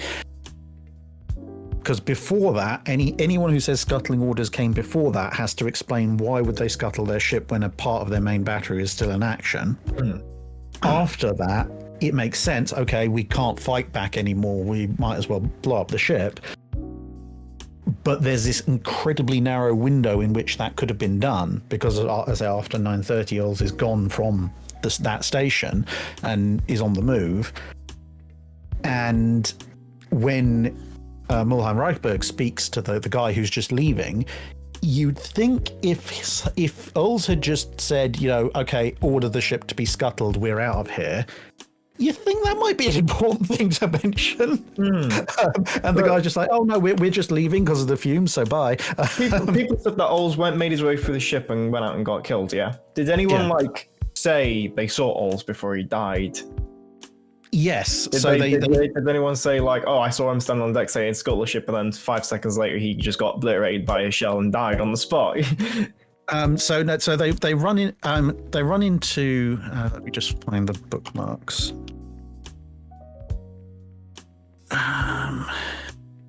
If I recall correctly, the order to scuttle the ship, the Bismarck did. The chief engineer of Bismarck ordered the forward magazine to be flooded at one stage, if I recall correctly. Yeah. Yeah. So they flooded the magazines, right, and that knocks out the front turrets, right? But Caesar and Dora are still firing at that point. Yeah. The one thing that's got me a bit confused about this, because I've always leaned towards scuttled, but I've always maintained that it was scuttled not as yes, we purposely sank our ship to prevent the British from capturing it. No, they scuttled the ship as a middle finger. Was my interpretation of it. Yeah. So this is one of the there's several different accounts. Well, there's 2 or 3 different accounts of people who ran into Earls between when he left his command center and when he ends up on the upper deck. And this is where things get very contradictory, because you have so I'm not even going to try and pronounce his title because I'll just get it wrong because it's in German. But you have a guy called Bruno Zickelbein, I think, who says he saw Earls in compartment 13 on the battery deck. So he's kind of most of the way there to his ultimate fate. And according to Zickelbein, Earls is saying, we can no longer fire our guns, and anyway, we have no more ammunition. So that would place this, after 9:30. Our hour has come. We must abandon ship. She will be scuttled. All hands to the upper deck. Okay, so that kind of fits. But then you also have Wilhelm Generotsky, I think that's how you pronounce his name, who is in compartment 10 on the battery deck, and he runs into Earls as well. And Generotsky's basically he was a machinist mate, so he's come up from below and he's on his way up to to get off the ship. But then Earls apparently says to him, "Don't go up there. It would be certain death. Better to go forward to the forecastle and help put out the fires." And Generotsky then says, "But that didn't make any sense. Fuses had already been set and the scuttling charges would go off at any moment." So, you have 2 very different accounts of Earls on the battery deck, one of which is saying, oh yeah, he was saying we need to leave, the whole ship's going to be blown up. But then you have this other account of him where he doesn't appear to have any sense or knowledge of the fact that Bismarck is going to be scuttled, and he's telling people who apparently know that the scuttling charges are on their way to detonating. He's telling them, oh no, don't go up on deck, where you might stand a chance of survival by getting off the ship. He's telling them to go forward and do, damage control firefighting several decks down, which is not the action of someone who knows the ship's about to go down anyway. But didn't he go up on deck and die? Yeah, so this is when he's come out of his command center and he's making his way along the battery deck, and then from the battery deck he goes up into the superstructure where one of the casualty receiving areas is, and that's where he dies. Right. So these are kind of 2 of the people who run into him while he's on the way, but you have these 2 diametrically opposed accounts where basically in one of them, Earls is trying to he's basically saying, no, don't abandon ship, help save the ship. No, and in the other one, he's saying we're gonna sink it. Go down. And it's like, well, he didn't give the order to scuttle the ship whilst he was making his way through the battery deck. So if he had given that order before, then telling people to fight fires under the decks doesn't make sense. And if he had given the order, if he hadn't given the order, then it makes sense why he'd be trying to get them to do damage control. But then the account of him saying, oh, we are going to be scuttled, doesn't make sense. So one of those 2 accounts has to be wrong. Yeah, but then how do you work out which one? Because it's just the fact he says, "Don't go up there, fight the fires," and then he goes up there and dies. Yes, which is just it's like it again. It doesn't make it. Something about it doesn't add up. Because then you've got this other one where. Again, so this says 9:15. This one's credited to 9:15, which is a bit too early because Caesar and Dora are still in action at this point. But according to this other account, it doesn't say. I think this is possibly from Hermann Budich, although that's the last person who's named in the book before this statement, so it may be somebody else. But anyway, this says that Earls says scuttling procedure, everyone overboard. And the transmission of this order to all stations was the last act of the personnel in the damage control center. Well, we know that's not the case because Mulheim Reichberg had been spending the last 5 minutes trying to get through to them, and he got literally the guy who was on his way out. So if someone had been in the damage control center and Earls had made the scuttling procedure, everybody overboard, never mind the fact that it contradicts one of the two we just covered, Mulheim Reichberg, who's been trying to contact them, would have heard it, and he doesn't make any mention of hearing that. He makes this point in his account of, the guy who picks up and says, "By the way, we're on our way out," is the first time he's heard anything from the damage control center, and will be the last time he hears from them during that entire last stage of the engagement. So, although Earl's ostensibly ordering scuttling at this point makes a degree of sense with some of the accounts, it contradicts others, which is, it's just one of these slightly odd things. And because the other thing is that in this section of the account, which I think is partly Mulheim Reich but partly other people, he says, followed by some of the men from his command center, Earls passes through compartments 13 and 10 of the battery deck to compartment 8. And then that's when he's in this midst of 300 men, and compartment 8, this is when the shell comes in and kills him. Which it makes things even more confusing, because that establishes that he's gone through 13 first, and in 13, in compartment 13 is where we get this claim that he's telling everyone, we have to abandon ship, we have to scuttle the ship. He then goes forward to compartment 10, and that's ostensibly where he tells people, don't abandon the ship, go and fight the fires. So, this is what it's these contradictions that make me wonder what the hell was going on. One thing I was always sort of wanting to ask here is, what time exactly was the command to abandon ship given? Do we know? Like exact time. It varies, because in theory you shouldn't give. Well, I suppose you've got two things. You've either got if the ship's being scuttled, then obviously you tell people to abandon ship, so they should come contemporaneously. So you've got this claim that Earls gives the scuttling order at 9:15, where he says scuttling procedure, everyone overboard. So that would be kind of the first stage of the abandoned ship at 9:15, if you believe that that's accurate. If the scuttling order wasn't given, then abandoned ship could come whenever, which is that's a separate matter entirely. And then you have you mentioned the runner earlier, and in Junak's account.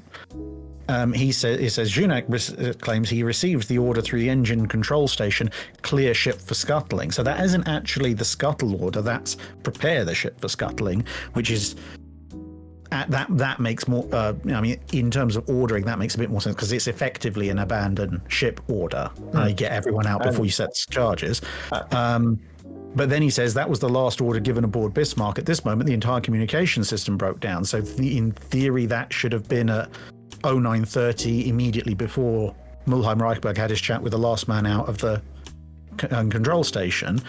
And then Junak sends his runner. The runner doesn't come back. And then Junak sets the charges with a 9-minute fuse when he realizes his runner's not coming back. So it's just like, Do we know Okay. when Bismarck sailors started abandoning ship, like one of the British ships recorded the time in the log? When they started entering the water? well, the problem, yes, we do. The problem is it's much earlier than this, but it's also understandable because Bismarck's upper works were a complete flaming mess long before 930. So, if you see a bunch of people break out from a burning part of the superstructure and the only things they've got in front of them are Anton and Dora on fire and the amidships on fire and the fire's getting closer to them, and they're obviously at that point going to jump over the side, even though it's much earlier than any official abandoned ship order, because people aren't going to stand around and get burnt to death. And then again, this is the thing, like Junax is saying that the last order he has is clear the ship for scuttling, i.e. prepare it, abandon ship, prepare the ship, but he according to him, he never gets the final scuttle order. Whereas Schmidt in Damage Control Team 1 claims that he did get a direct scuttle ship order from, he says, the bridge. So the likelihood, we talked about it before, the reason I sort of leant towards scuttling was, or at least if it wasn't scuttling, it was the intent and the beginning of scuttling, is the fact that you have the abandoned ship order that goes out ostensibly between 1915 and 930, either to scuttle or to prepare for scuttling. Bismarck sailors are entering the water, but they start, like, there's no tracked point when you start seeing everybody start jumping over, right? Like they're sort of steadily jumping over in twosies and threesies, right? As I'm guessing. And then past about somewhere around about 935, 940, that's when it kind of generally becomes known on the ship that it is time to go, because there's this other account, and again, this is a slightly different account. So this account says this is after 940. In the timeline, you have Joseph Malberg and Rolf Franke. Malberg is from one of the magazines, and Franke is from the Anti-Aircraft Fire Control Center. And then Franke they run into each other, and Franke says, "Oh, the words just come through: abandoned ship. The ship's going to be scuttled." But so at that point, I mean, that's more in line with clear the ship for scuttling, although it's now giving a definitive the ship is going to be scuttled, as opposed to Junax saying, "Oh, we only ever got the order to prepare for scuttling." But this is now, one, it's word of mouth. This is someone telling someone else. It's not come through the internal comm system, although who knows where Franke got it from. Maybe someone else told him. But this is now, 10, 15 minutes later than than the latest of the other accounts. So and this is the first time that any of these guys have heard about it. So it seems that although there was an abandoned ship order given at some point, it seems that the word to abandon ship and why you're abandoning ship seems to have spread in a hodgepodge kind of word of mouth situation gradually through the ship. So here's which the makes thing. sense. I mean, the whole thing's been shot to pieces at that point. Here's the thing, right? So ostensibly, I know German ships probably had a different procedure. I'm not well versed in Kriegsmarine procedures. Why would I be? But as far as I'm aware, Bismarck during combat conditions was condition zebra, correct? Like ship lockdown, battle state. Yeah. Okay. So we have reports from the wreck, from the multiple surveys that have gone down there, that all of the watertight doors are opened. So yes, your theory is it was given an order to abandon ship, and as part of the abandoned ship process, everyone opened watertight doors, right? Because you'd be if you're down in the machinery spaces or the ammunition handling spaces or whatever, all of these spaces are enclosed under the German equivalent of condition zebra. All those doors are shut for obvious reasons. If you're told abandon ship, that's your way out. You have to open them. And if you're abandoning ship because it's going to sink, there's precious little point in closing it behind you. apart from anything, 99% of everyone who leaves is going to leave it open because there's a guy behind them. And if you're the last guy out of the engine room, and you've been told the ship's going to sink, you need to abandon ship, you're probably not going to be stopping every 10 meters going, yes, well, excuse me, I must tighten put this thing back in place. The Malberg account is also where you get a third version of Earls, which contradicts the other two. So this is we already said Franca has told Malberg, we need to go. They've headed up, and then it says dropping everything, Malberg and his men scrambled to go through the auxiliary shell hoists to the superstructure. When that proved impossible, obviously the superstructure's been turned into a colander, they turned back and went through the bulkhead door to the decks, where in contrast to their well-lit chamber, they were in darkness and soon lost sight of one another. Only flashlights made pools of light here and there. Malberg's first stop was the battery deck in compartment 10, where hundreds of men were jostling one another in an effort to get to the upper deck. So this is compartment 10. So this is basically the last stop between compartment 8 and Earl's going up to. Right.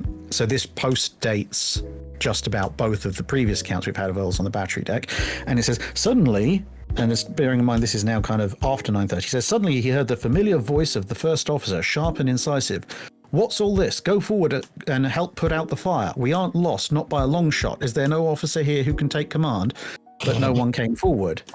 Whatever happened, Malberg somehow reached the starboard upper deck in the neighborhood of the aircraft crane. And it's like, okay, how do we interpret this? Because this is after Bismarck is out of action. Everybody agrees, like all her main batteries out of action at this point. And we've had someone who said, well, earlier Earls has said, leave, we're abandoning ship. Then later we've had someone say, Earls is saying, actually go forward and fight the fires. And now this is basically the last time anyone hears from Earls, ostensibly, before he goes into compartment 8 and gets blown up. And now he's saying not only go forward and put the fire out, but he's also saying we're not lost. The ship isn't going down. And it's like, well, hang on a minute. Your main armament's gone, and ostensibly somebody ordered scuttling half an hour ago at this point. So what the hell is Earl saying now? What is Earl's doing there? It's a question. If he's in compartment 10. We know he's on his way up and out, but it seems like there's 3 different versions of Earls on the battery deck. 2 of which don't believe the ship. Well, one of which believes the ship is sinking. One of which doesn't seem to care and is telling them to do damage control anyway. And this third one, is in complete denial about the fact that the ship is going down at all. And somehow believes there's a way back from all of this. And it's got to be fairly late, because when Malberg basically goes, stuff this, I'm out, and pops up, it says he tried to get to the forecastle, but water was flowing over the deck near the middle 150mm turret that blocks his way. And so he turns back towards the quarterdeck, and when he passes Adora, he sees some of its badly burned crew sitting or lying on the upper deck. But because the quarterdeck was already partially underwater, Malberg climbed up to the roof of the turret. So this is very late in the ship's lifetime. Pretty much everything on the upper decks is now underwater. And it hasn't taken Malberg that long to get out from compartment 10. So unless I don't know, unless we want to say that Earl's had some kind of mental breakdown on his way through the battery deck and suddenly just started denying everything. But that seems a little bit harsh to poor Earls, who isn't there to defend himself, and otherwise he's a perfectly good officer. There has been some Germans who are like, oh, the war's not lost, and then they just die. Yeah. Some high command people. Yeah, but then why would he be telling them earlier, abandon ship? The scuttling order's been given, and then later on be like, no, everything's fine, go and fight the fires. It's like, especially when, as far as Malberg's concerned, he's telling them to go and fight fires in an area of the ship that's now actually fully underwater. Even if the flooding hasn't reached it yet, sort of the forecastle is completely under. I want to talk about Bismarck Seacocks, actually. Like, how much and how quick would they be able to flood the ship if they were open? It depends on which ones they open, and also what state the ship is in. The thing is, in and of themselves, it would take them hours to flood the ship. I mean, like, you look at the scuttling at Scapa Flow, all of those ships are significantly smaller than Bismarck, so there's less internal volume. And they have specifically planned that scuttling. So they've opened absolutely everything to make it go as quickly as possible. They've opened every single seacock, broken every single valve. And it still takes upwards of 3 to 4 hours for these ships to go down from static. Now, obviously, Bismarck's not in static condition. She's already listing and down by the bows at the start of the battle, and certainly given the number of torpedoes and shells that have hit her, she's much further down at this point as well anyway. So it's a little bit of an open-ended thing. If she was just alongside the pier and they opened the seacocks, even with all the doors open, it'd probably take 4 or 5 hours for her to slip under. But with with everything else, it may be that, they're not admitting a huge amount of water, I think is what I'm getting at. But they could have slightly accelerated the process, or they may have been the tipping point between, like, we've got X amount of water coming in and the ship is therefore going to sink at Y time, but we add this extra 1,000 tons of water and that brings forward the time of sinking by 10, 15 minutes or something. But with the scuttling of the High Seas Fleet, did they have scuttling charges at all, or was it just seacocks? As far as I'm recalled, no, it was just the seacocks. So really, I think apart from anything else, it was because if you open the seacocks, the first thing anybody notices is that the ships are sitting a bit low in the water. Then they lose buoyancy and roll over and sink. Whereas if you set off a bunch of scuttling charges, everyone would be like, "Oh, what's that noise? We should go and investigate." Because the thing is that some survivors claim, who went to Dora whilst in the final moments of the ship, that they heard the scuttling charges go off under their feet and they leapt into the water from the port side. Yeah.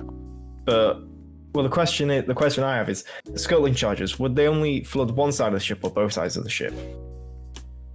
If they all went off, in theory, they should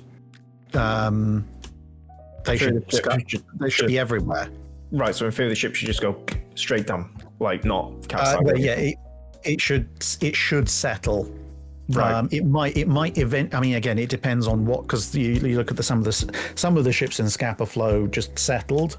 Some of them rolled over and ended up on their side. Some of them rolled over and ended up upside down. A lot of it depends on the mechanics of where all the water goes once you start to reach the point of loss of buoyancy. Yeah. But I mean, part of the thing is, it's like I can fully believe that survivors heard explosions deep in the ship. How they managed to work out they were the scuttling charges. It's not like the scuttling charges have a particular note or tone. It's like, yes, we are scuttling charges. 3, 2, 1, boom. It's going to be, you heard a rumble of an explosion deep in the ship. That could have been scuttling charges. It could have been one of the magazines that was on fire. It could have been boilers being flooded and steam explosions. It could have been bits of heavy machinery detaching and smashing their way through bulkheads. It could have been any number of things. Because some of the survivors claim that this sound of supposedly the scuttling charges going off under their feet was before Dorsetshire's torpedoes hit the Bismarck. Which, to be fair, that and probably... Some people also claim that Dorsetshire's torpedoes hit above the waterline, proving that she was kind of sculled in the final moments. I don't know how true or not that is. That's why I've sort of posed it to you. Well, Bismarck capsized by the aft, correct? Bismarck capsized from the aft rear compartment, right? Rear starboard compartment, and capsized the rest. Because the last photo of Bismarck we have that I found has her bow in the air listing. Although that has been somewhat edited by the censors. I know she capsized. I'm not. She may have gone down by the stern. She rolled to the port, and my theory is that the scuttling charges were only successful on the port side because they were the ones who were saying like, yes, we set the scuttling charges and we heard them and we made sure. And I was in the room and I saw the explosion and I, whoa, you know, so they were the only ones who were like basically certain. So my theory is that they were probably not successful on the starboard side, but on the port side, and that's how she capsized. But then again, she was already listing heavily to port, so well, I mean, I think that. I think it would be very difficult. I think it would be basically impossible to determine one underwater explosion from another internal to the ship. You know, so as I said, it could be any number of things. For them to say, "Oh yes, well, this was definitively the scuttling charges," I think is a little bit of a stretch. The explosions happened before Dorsetshire's torpedoes hit. If they were scuttling charges, they would have absolutely have had to, because the last time that anyone was down in the machinery space is able to set scuttling charges, given that everyone seems to vaguely agree on a roughly 9 to 10 minute fuse, well, it was a lot longer than 9 to 10 minutes between the last time anyone was down there and when the ship rolled over.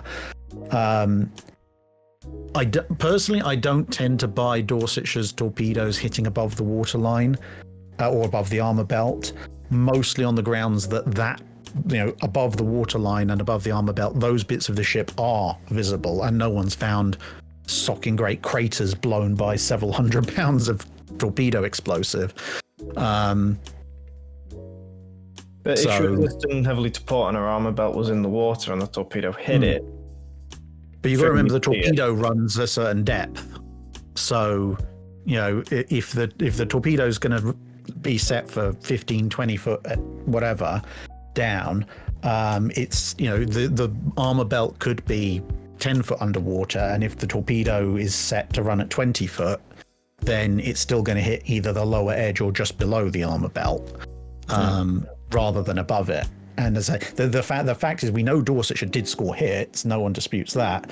And there's not, as I said, there's not a socking great crater blown in the side of the ship above the armor belt from all the photos that have been taken. So I don't think Dorsetshire's torpedoes hit above that armor belt.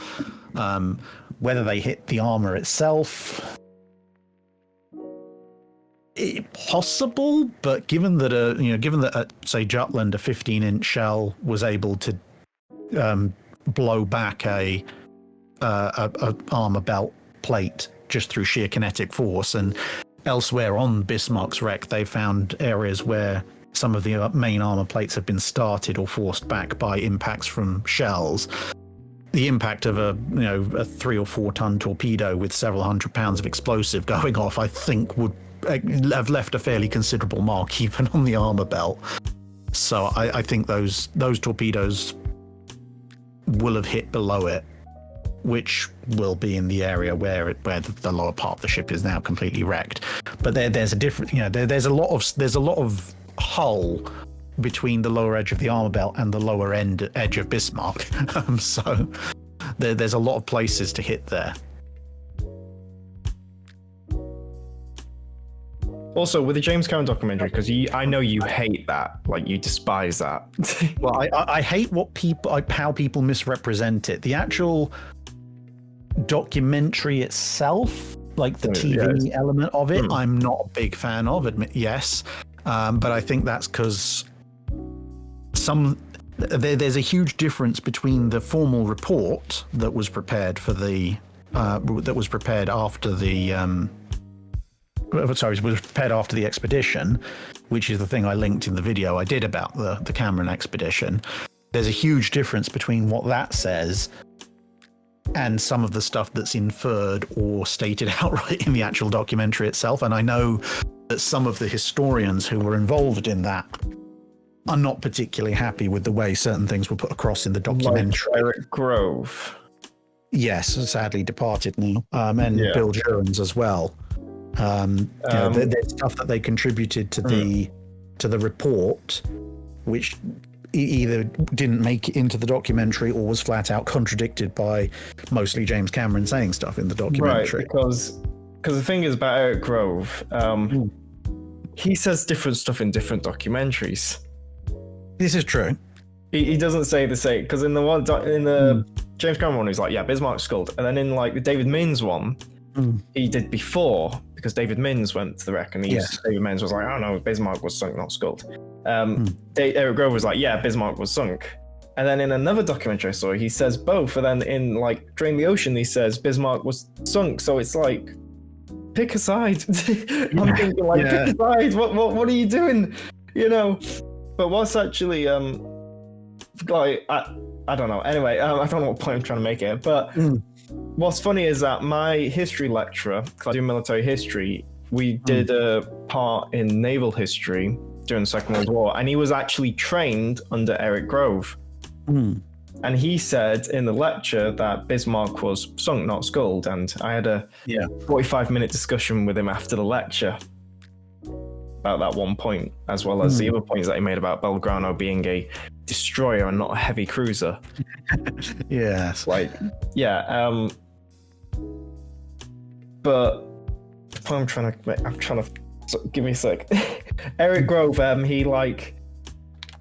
Is it possible for a historian to do that, to change their minds like all the time?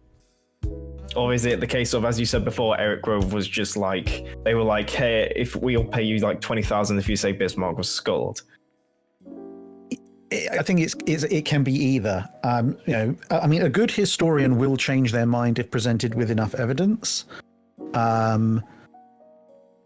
But at the same time, if they're presented with enough money, they'll change their mind as well. Yeah, well, it's a case of, you know, from what I'm given to understand of the way that the TV documentary world works, it can sometimes literally be a case of, well, our producers have decided that we're going to say this, so if you want your paycheck, you will say this. And then, you know, if you want to find out what they actually believe, you have to ask them in a context where they're not being threatened with not being paid to find out what they actually think. Because there was one I watched in 2016. I don't know if you've heard about this documentary, and it was one about Titanic.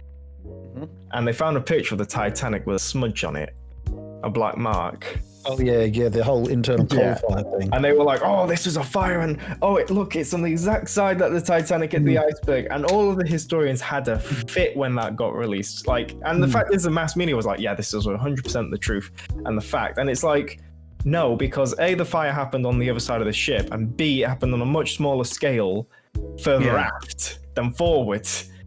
So it just completely lied, but people just believe this truth, you know, and documentaries have a tendency to do that. But everyone in the documentary was like, yeah, I 100% agree with this. I'm like, what? Yeah. Well, I mean, this is one of the reasons why I do what I do on my own channel. Because then if anyone says, oh, well, yeah, you said this, this, and this, the worst they can accuse me of saying, the worst they can accuse me of doing is speaking from a personal bias. Even if I was doing that, at least it would be a consistent personal bias.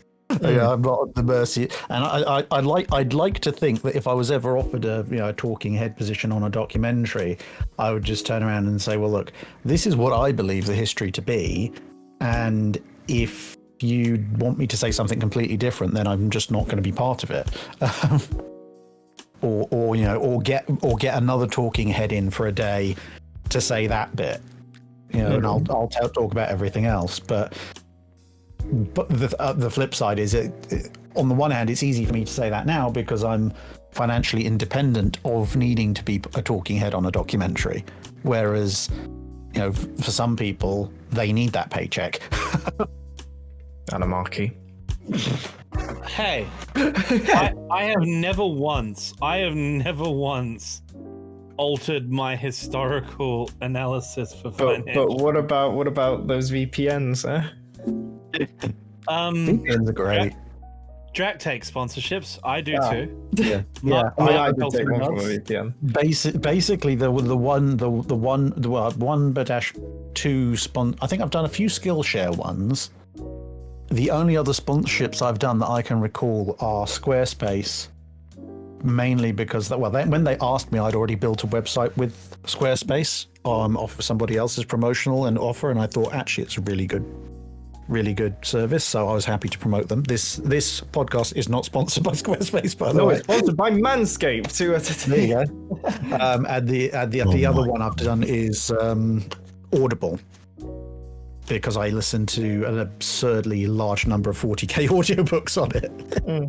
Horus Heresy novels, my man. Yes, My man.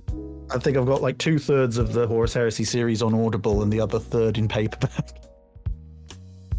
But yeah, no, I take the odd spot. I will take sponsorships here and there, but I've always maintained with sponsorships, one, that it has to be a sponsorship where I can genuinely recommend the product. And that's not to say that, if people are like, well, I'll just take the money and run. It's like, okay, fine, you do that. I have no problem with you doing that. It's just not something I would do. And the other thing is, I've always make it very clear that I will say that whatever I'm saying about your product, but that is in no way, shape, or form going to influence the rest of the content of what I'm doing. So yeah, I'm kind of on the same line for the same reason. It, like, I don't mind a VPN. I don't mind, because I use one, obviously. I don't mind doing sponsorships for like games, for whatever, right? Wink wink, Raid Shadow Legends. Come on, guys, give me one of your famous like $10,000 sponsorships. Come on, you know you want it. Because Raid Shadow Legends shell out a ridiculous amount of money in marketing, so I'm like, come on, boys. But like at the same time, I've gotten like sponsorship requests for like, hey, we released a brand new emulator, we want you to shill it, and I'm like, no. Like I'll shill a mobile game. I'll shill a mobile game. I'll shill a free to play game. I don't mind that. Like, no problem. Like, I'll happily do that because I know that's how those guys make their money.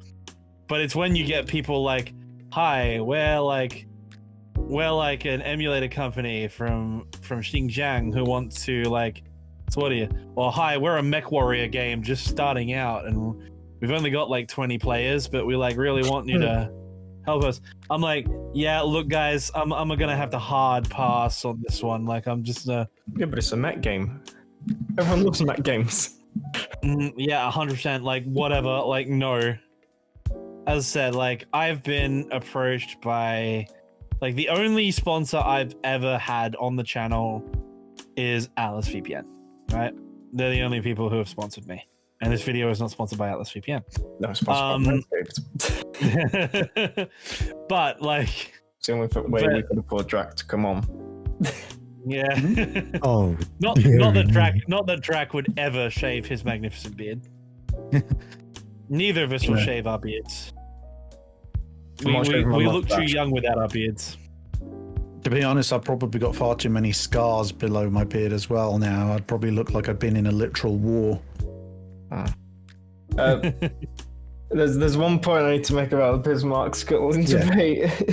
sorry about that. But we talked about it before, the implosion damage. Yeah. Because apparently, there's someone in your server who analyzed my video. They were very blunt, let's just say. Like very, very blunt, to the point that they were questioning my mental state with the video. I did speak to them yesterday, and they sent me a whole ass paragraphs about why the Bismarck was scuttling. I didn't really read it all. If you're watching this, I'm sorry, but there was one point that they did say, which was the implosion damage. Yeah. And your argument was that there was no implosion damage on Bismarck due to the fact that, as you quote I'm going to quote you in your Gmail you sent to me, that the superstructure was well ventilated. That made me laugh. Yeah.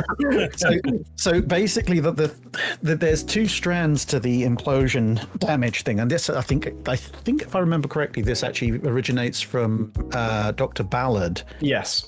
Who noticed implosion damage on Titanic. He's amazing, so I'm going to believe anything he says, even if the moon's made out of cheese or smoke, because I love him. To outline the basic theory, it runs that if a ship sinks, it will have pockets of air in compartments that either haven't fully flooded or somehow have remained watertight.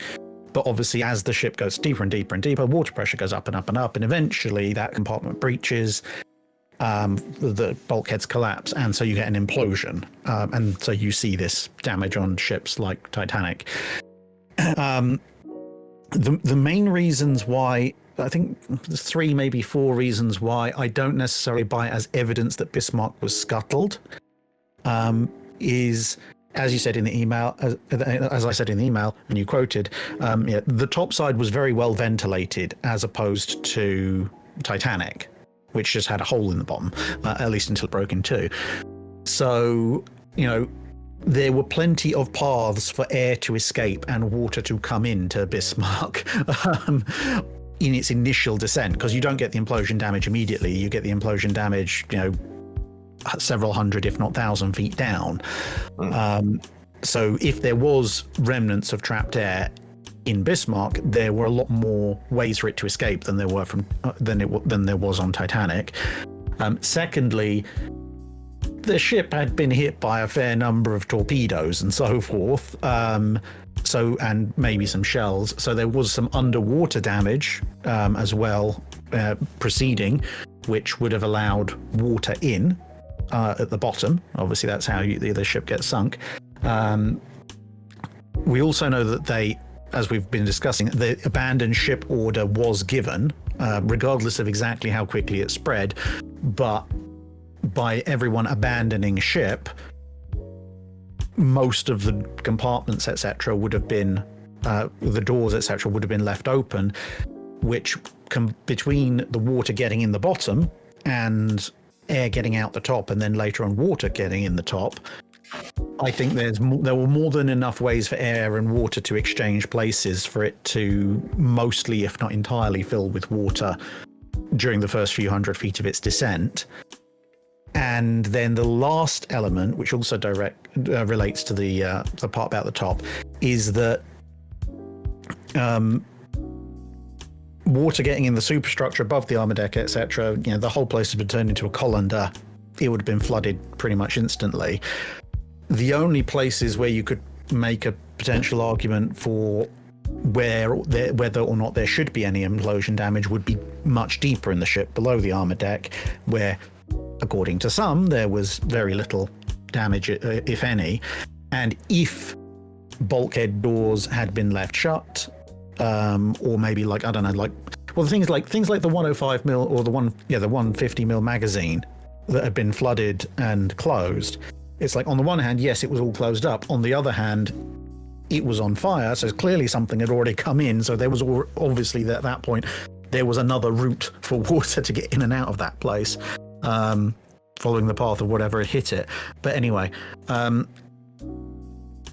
if there were enclosed compartments still further down, and they did implode, the problem comes back to the same reason of why it's so difficult to find any direct evidence of most of the torpedo hits, and why it's very difficult, if not impossible, to confirm anything about the scuttling charges, which is that anywhere where there may have been implosion damage, if it happened, would be on the lower portion of the hull, which is the bit that's been pancaked, smashed up and dragged out and then buried under the silt. So,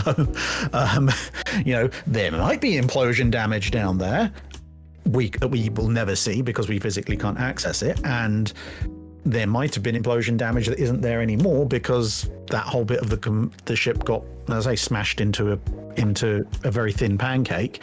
And you've got the hydraulic blowout of the rest of the flooding, which, even if a hull panel or two below the armor belt imploded on its way down because there was trapped air or whatever, when that ship hit the deck, literally, those panels would have been blown clean off by the hydraulic overpressure, and again, you're never going to see them.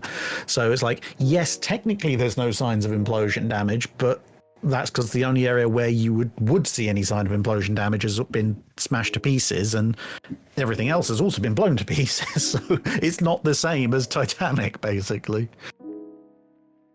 But it is the same as USS Johnston. Yes. USS Johnston was scuttled and had a well-ventilated superstructure.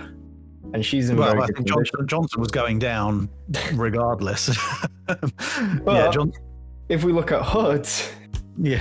that was very, very well ventilated. Yeah, that wrecks the whole. Was that due to implosion, or was that just due to Hood? Hood's come apart Hood seems to have suffered a forward magazine detonation at some point on its way down. Now, whether that was because of fires, or because of something tipping over the wrong way, or because of an implosion, or whatever, we don't know, because this is the main problem with magazine detonations is they don't leave a lot of evidence behind. I don't think Hood did suffer from a forward magazine detonation. I thought it was only an F bomb. No, on the surface, her aft magazines exploded. That was why she sank. But if I recall correctly, Hood's bow is detached from the main portion of the wreck. Basically, Hood's wreck is, if I recall correctly, I think Hood's wreck is in 3 pieces. You've got a tiny bit of what's left of the stern. You've got the main body of the sort of the amidships portion of the hull, and then there's a bit up. The bow is missing. Well, not missing. It's not attached to the rest of the hull, which people have been speculating ever since that was. If I'm remembering correctly, I think people have been speculating ever since about how did that happen. It's like, as I said, was it an implosion? Was it an explosion? Was it just structural failure? Because after all, there was no major explosion on Titanic, yet she split. Someone claimed it was also the forward torpedo tubes as well. Because and that caused stresses and. Yeah, I mean, exactly. It could be all sorts of things. But someone also claimed it was the fuel lines. The fuel lines got set on fire, which caused the forward magazine to blow up as she went down. But it's like, well, how can the thing blow up if the fuel line's underwater? Heavy fuel oil doesn't explode anyway. It's like you have to heat the stuff up just to get it to burn. Yeah, so the bow section is separated just forward of a turret. So basically, everything forward of the forward guns has gone off on its own. So yeah, it could have been all sorts of things that made Hood's bow break off, but this is kind of the single biggest problem with implosion, explosion, or massive structural failure is that it tends to destroy the area quite dramatically, which then makes it very difficult to subsequently work out what the heck happened, because the evidence is in tiny postage stamp size pieces scattered across half an ocean. Well, the Kurosawa had something similar. Are you familiar with the story of the Kurosawa? Not off the top of my head, no. Right, because I was just wondering, because there was an explosion on Kurosawa as she was sinking. She got hit by the Queen Mary. She was going down by the stern. Apparently, the deck blew out the bow. But I don't know if that was an explosion, or the fact that the air needed to get out, so it just blew out the deck. Well, I mean, given hi-ho maneuver. given that this is a World War I era cruiser with all that entails with British cordite, it wouldn't necessarily surprise me if it was an explosion. I mean, this is implosion damage. You have to reach a point where the water pressure is greater than the strength of the bulkheads that are holding in the air pocket. Right. Which on a warship means you have to go pretty deep. Basically you're talking approximately crush depth for your average World War I, World War II sub. Admittedly, their hulls are specifically pressure hulls designed to withstand water pressure, so you may maybe lose 100 feet or so off of it, but you still have to go down a fair way before you'll start to get implosions. A ship that suffers an explosion of some sort just after it's slipped under the water or as it's going down, that won't be because of implosion damage. That'll be something has exploded internally.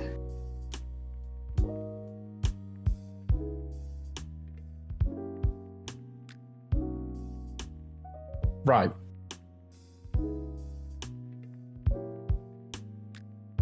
But So yeah, have you- this is kind of one of the things that, and it does make me a little bit sad when it comes to Bismarck generally, is that there are a lot of questions about what happened to her, and between the state of the wreck and how the wreck ended up where it is, and the various different contradictory accounts of the crew, it's very difficult to make any kind of.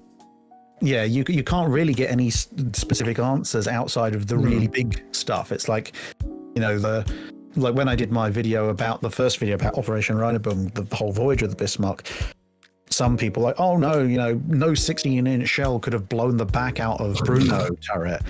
And I was like, that's one of the few things we can point to and say, there's the physical evidence. Like, not only do we have multiple eyewitnesses, then nobody disagrees, from both the British and the German sides, that all say, yes, this happened. We also have the socking great dent in the deck on the other side where that back plate fell off. So it's like that we can say, yeah, that definitely happened. And some of the broader timeline elements are like when the last turret was knocked out and so forth, and when it sank. Those we can say with a confidence, but as soon as you get into any kind of further detail, it gets really messy, really, really quickly. I mean, generally it's accepted wisdom that Lutyens and Lindemann were pretty much dead within minutes of the engagement starting when the conning tower was hit. But even there's a few isolated account. Well, I think there's one, maybe two isolated accounts that claim that I think it was Lindemann was seen on the bow as the ship was going down somehow. The other one was that apparently Lindemann was at the mast of the ship. Yeah, And he was grabbing on as the ship was going down. Yeah, which is just like I read one account that said Lindemann actually successfully abandoned ship. He just wasn't picked up. So that's the crazy thing, is that you've got all these different stories. If you don't know which one's the truth. I mean, I think Lindemann was dead. I saw one documentary. I doubt he was moving. I don't think he survived it. And if he did, I don't think he'd be in any way, shape, or form able to go, I will heroically climb this mast or go to the bow or whatever. It's like he'd be Terminator style crawling out with half his limbs missing. And I saw one documentary, and it was like the Admiral's. Yeah, it was a James Cameron one. It was like, this is where Lindemann and Lutyens died. I'm thinking, that's the Admiral's Bridge. They weren't even there. They were dead. And then later they're like, this is where they all died. I'm like, well, you point two contradictory points in the documentary. What? Yeah. Yeah, and then as you mentioned earlier, you got the door open on the conning tower. It's like, maybe Lindemann was the Ubermensch. He tanked a 16-inch shell to the chest and opened the door and wandered off.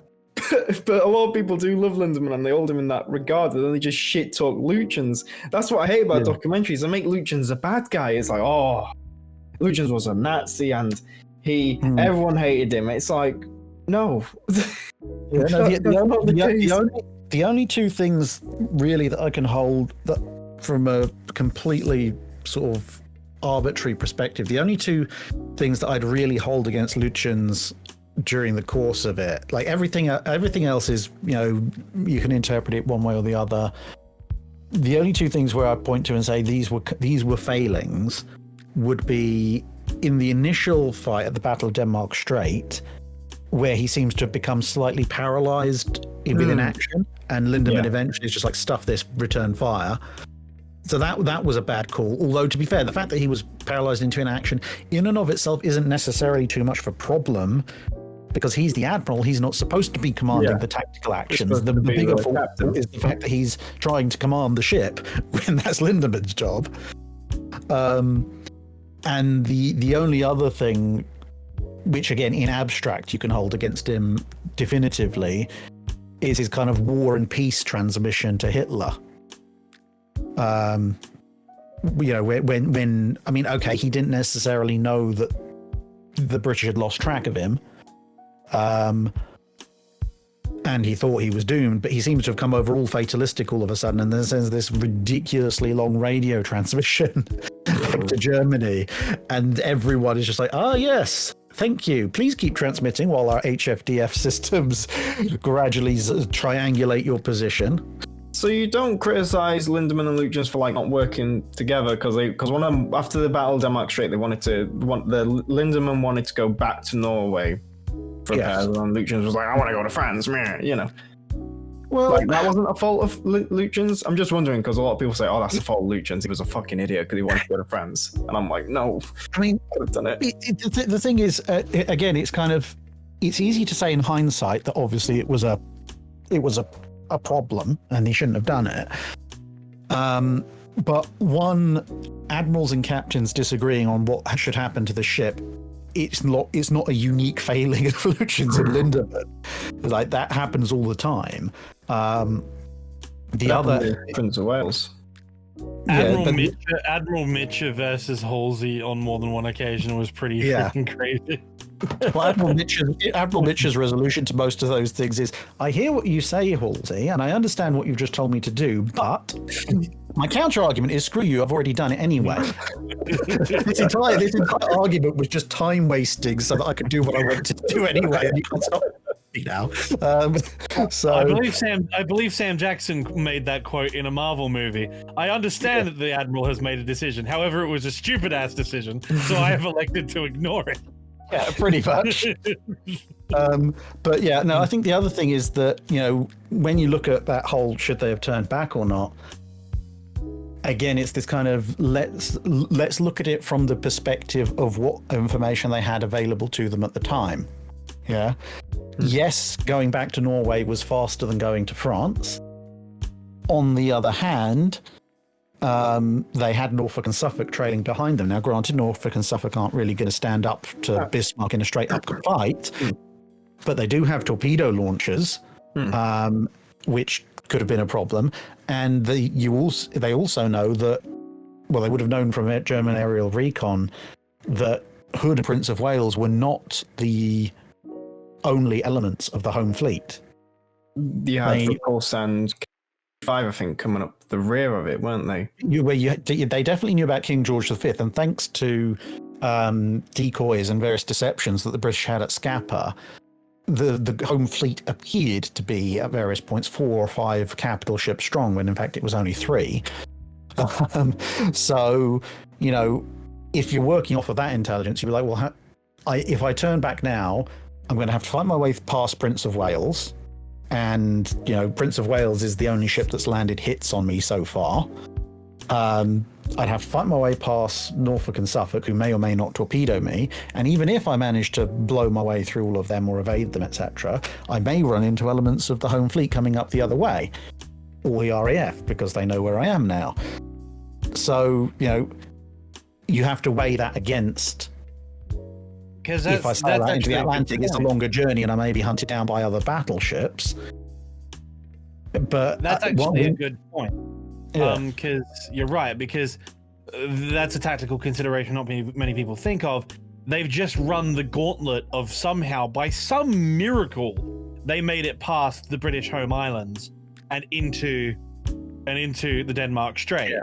Now that they've been discovered and engaged, you're asking them to turn back around and sail right past the Royal Navy's biggest fleet base. Yeah. At which point it's like, it's like, it's easy to look back in hindsight and go, oh yeah, well, you know, Lindemann was right and Lutyens made the wrong call. Okay, yeah, in 2022, maybe that's true, but in 1941, I can't necessarily fault, with the information he had available, I can't fault Lutyens for making the decision he did. Because who knows what could have happened? It may have been the right decision, it may have been the wrong decision. Forgive me for like being my own self-centered, and actually my branch of history is superior. But I'm going to fall back on my default plan, which is, when in doubt, blame Goering. It's just easier.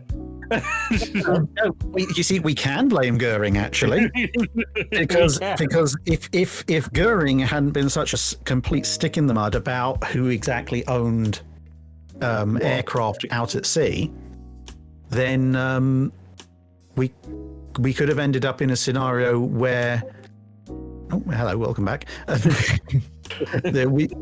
If Goering hadn't been so completely possessive about aircraft, and had been maybe a bit more supportive about the idea of the Kriegsmarine having its own aircraft, then who knows? Maybe they might have had Graf Zeppelin. And that might have, I'm not, maybe it might not saved Bismarck, but it might have made it a more interesting fight. Not only that, they would have had a dedicated squadron of Focke-Wulf Condors able to make life pretty hard for Home Fleet as a result. Or something long range that wasn't made out of pencils and hope. I think here's a question. If one more German capital ship, like, because they wanted Scharnhorst or Eisenhower to go on Operation Rheinberg. Yeah. If one more of those ships would have been there, would the outcome have been different, or would it have been the exact same? Well, I think if the Germans had sailed with Bismarck, Prinz Eugen, and an other capital ship, then Tovey kept King George V back, ostensibly to allow him for better communications with London, etc., but because he also thought, two capital ships versus one capital ship and a heavy cruiser, that should be sufficient force. If he's being told, well, actually, there's a heavy cruiser and two capital ships, or even three if they send out both Scharnhorsts somehow, then that equation isn't going to add up anymore. So he would have to sail with King George V. And if he sails with King George V, then that means he pretty much also has to bring Victorious with him. So it would have been two King George V's plus Hood plus Victorious.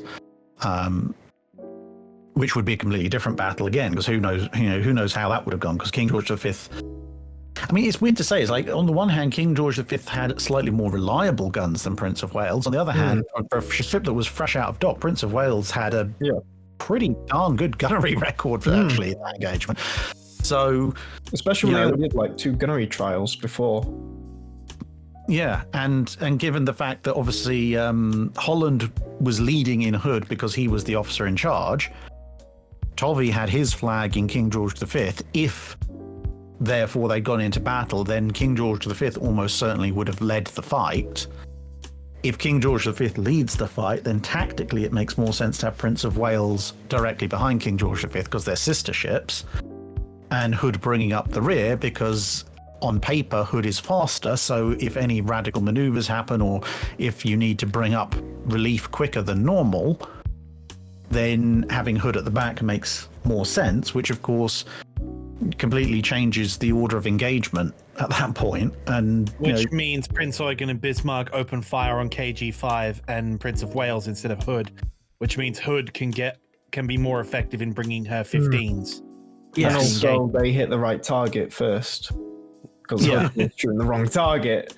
Yeah, and then you get the whole thing like what happens to Norfolk and Suffolk, because if you've got 3 capital ships and the Germans have got a Scharnhorst or 2 with them, then it's unlikely they're going to be sailing in exactly the same locations at exactly the same times as they were historically, which at that point, given that Norfolk and Suffolk were 15 minutes, their timing was about 10-15 minutes out from being able to come in and hit the German formation from the other side, maybe they get involved. And if the weather's slightly different, maybe the destroyer flotilla gets involved. This is the thing. Once you start diverging from the historical timeline, everything goes all over the place, and you can construct scenarios either way. You can kind of have best case scenario for the Germans, the British don't realize that the Scharnhorst is and Gneisenau with them, so they still send Hood and Prince of Wales, in which case Hood and Prince of Wales probably end up getting sunk, both of them. Or you can flip it around the other way and go, well, they only send Scharnhorst, Prince Eugen and Bismarck, and then Tovey takes Victorious, King George V, Prince of Wales, Hood, keeps a closer rein on Suffolk and Norfolk, and the weather is slightly different on a slightly different day, so the destroyer flotilla is with them as well, and then they just mob hand the Germans and blow them all out the water, or everything in between. I would like, as grim as it sounds, because it is grim business, this war on the high seas stuff, I would pay good money to see. I would have paid good money to see Jutland 2 Electric Boogaloo. That would have been Scharnhorst, Gneisenau, Bismarck, Tirpitz, and Home Fleet going at it would have been a very impressive sight, if nothing else. Yeah, definitely. I'm not sure. I like, given the balance of forces, I don't see, like I've always said it, I don't see the Kriegsmarine winning. No. Like, I just no way in hell. Like, And you also, just don't have enough ships for that. yeah, and also they can't replace those ships, whereas the British Yeah. Navy can replace those ships. Yeah, and Fairly easily. the thing is, the bigger the formation gets, the more obvious it's going to be that they're going to be sailing with it, which then, you know, leads into the whole thing of the British will never give you a fair fight if they don't have to. So, you know, if you've got, you know, they already had reservations about sending Renown or Repulse up against Bismarck, and after Hood, they were just like, no. You know, like the orders to Renown afterwards are basically only attack Bismarck if Bismarck is already engaged with Rodney and King George V. In the event she doesn't, but can you imagine the kill stealing accusations if in the last 10 minutes of the engagement, Renown had just wandered up from the other side and just put like six salvos into Bismarck and then claimed the kill. You know, if you've got the full German fleet sailing, the British are going to be like, right, well, we're going to bring in Renown and Repulse because we know Renown can handle a Scharnhorst or two, so there's every reason to have her around. And yeah, it all starts escalating to well, a rather interesting point, but one that we'll never see. I think the big deciding factor again is really, as was proven by Ark Royal's attack, the big decisive factor was air power. The Royal Naval Air Service are the guys who really deserve all the credit, in my opinion. Not that I'm biased in any way at all, absolutely not. But like without Ark Royal and Victorious, like this, as well as Coastal Command's Catalinas, like really this battle, the Germans, quotation marks, win without the aviation capability that the Brits have. Because without that aviation capability, Bismarck and Prince Eugen could have successfully gotten away. Really. That lack of a carrier and that lack of Luftwaffe support really doomed Bismarck. Really, it was only one lucky hit. Like the chances of the torpedo hitting the one vital area of the ship is like, it's got to be like 100 to 1 chance. I mean, well, the torpedo, like Bismarck took several torpedo hits. I must admit that was rather depressing for that one guy, because like one of the torpedo attacks, I believe it was Victorious's, hit the primary armor plate, the main armor plate for Bismarck, and they only had one casualty, and it wasn't even a penetration or an explosion. Nah, the shock of the impact of the torpedo knocked him off his feet and he cracked his head on the bulkhead. Which is a really shit way to go, like, quite frankly. But you sort of think about that. The British were able to, like, the British had enough assets and especially air power to shadow Bismarck the entire time. Logistically speaking, really, it's only a matter of it was a race against time to get inside before Home Fleet had to refuel, and before she got into shore-based fighter cover.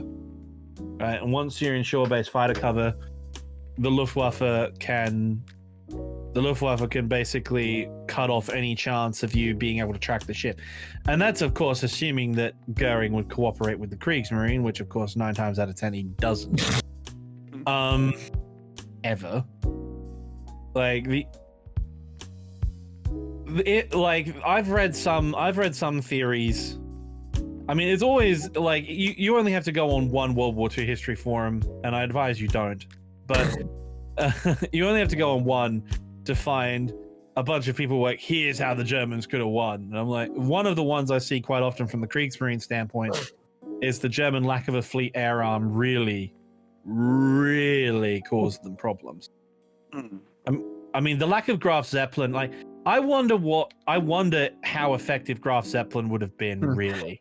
Because also, wasn't Graf Zeppelin built to, like, oh, we're going to use it to beat France? So then once France was beaten, they were like, well, we don't need it anymore.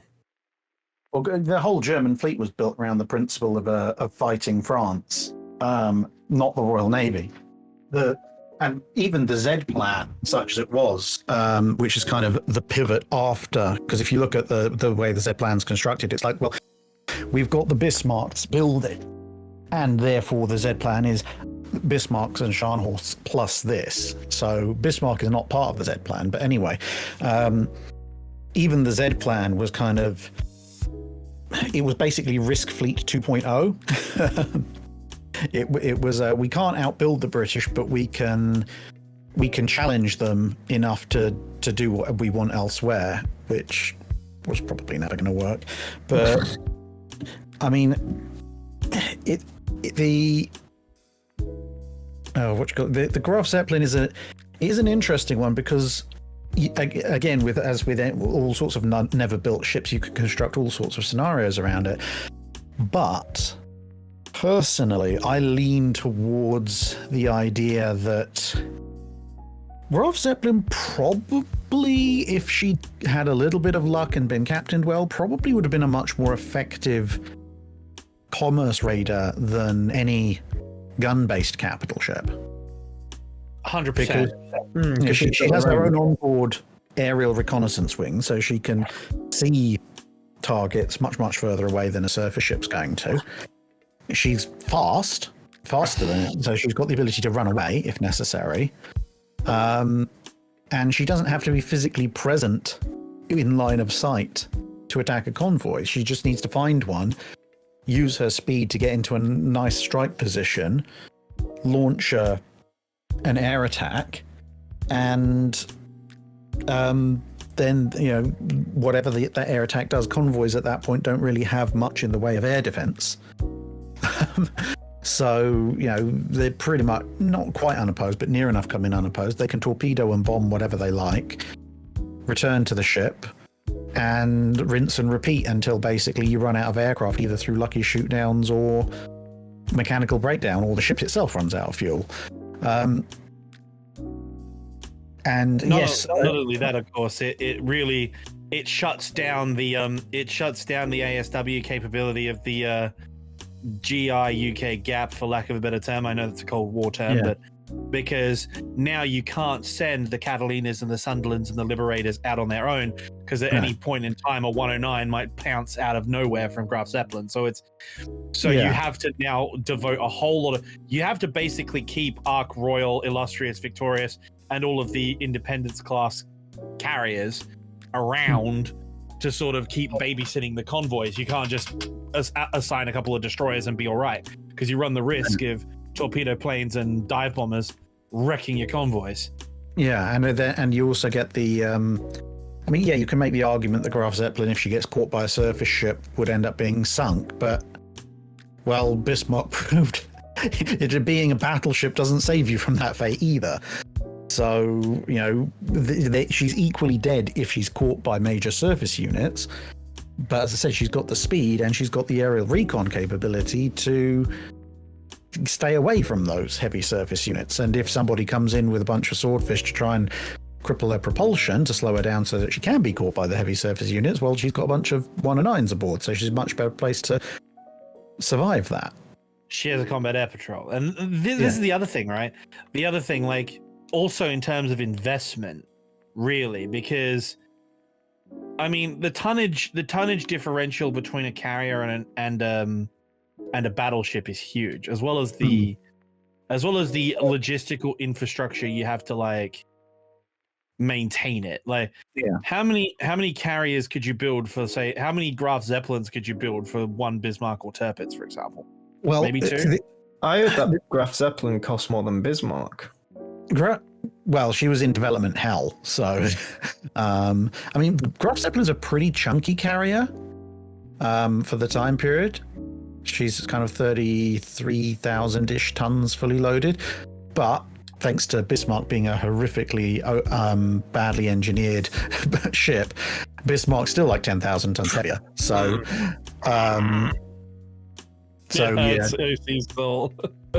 The main problem, to be honest, with building more Graf Zeppelins isn't so much the cost of the ship; it's more the slipways.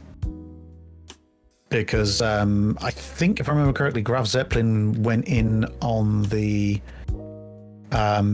slipway that had previously had Gneisenau on it. So with the physically fixed number of slipways that you can actually build large capital ships on, you can only build that. It's the same problem the Japanese have, actually. You can only build that many capital ships. At which point it's a case of, well, do you want a carrier and 2 battleships, or 2 carriers and a battleship, or 3 carriers? Because if you can only build, let's say, 3 hulls at a time, 3 big hulls at a time, well, then you're getting 3 ships. And then once those hulls are launched, you can build another 3, and so on and so forth. I mean, the big debate that I've always had, like, as Bernhard from Military History Visualized so often says, naval strategy is build strategy, right? So it's what you build when. The build time for a battleship, as the Americans so eloquently demonstrated, mind you, it is the Americans, so take it with a pinch of salt. The build time for an aircraft carrier is a lot less than that of a battleship. Yes. For the fitting out you have to do. Oh, so yeah, you can get them. Not only that, like, because to me it feels like a failing of German. It feels like, well, to put it bluntly, as I showed you on my video, I have a 7-ton book on the mouse sitting next to me, the tank, right now. And it sort of seems to me a testament of German reactionary engineering, because they're like, aha, we need to defeat the British. And kind of like the Japanese, they drew the same conclusion. We will build the biggest battleship in the world. Yeah. It will have the armor and the cannons. Or at least the Japanese had the sense to disguise the fact that they were doing that. Yeah, but the Japanese under Admiral Yamamoto also worked out that the fleet faction went, oh yeah, we're going to build battleships, battleships.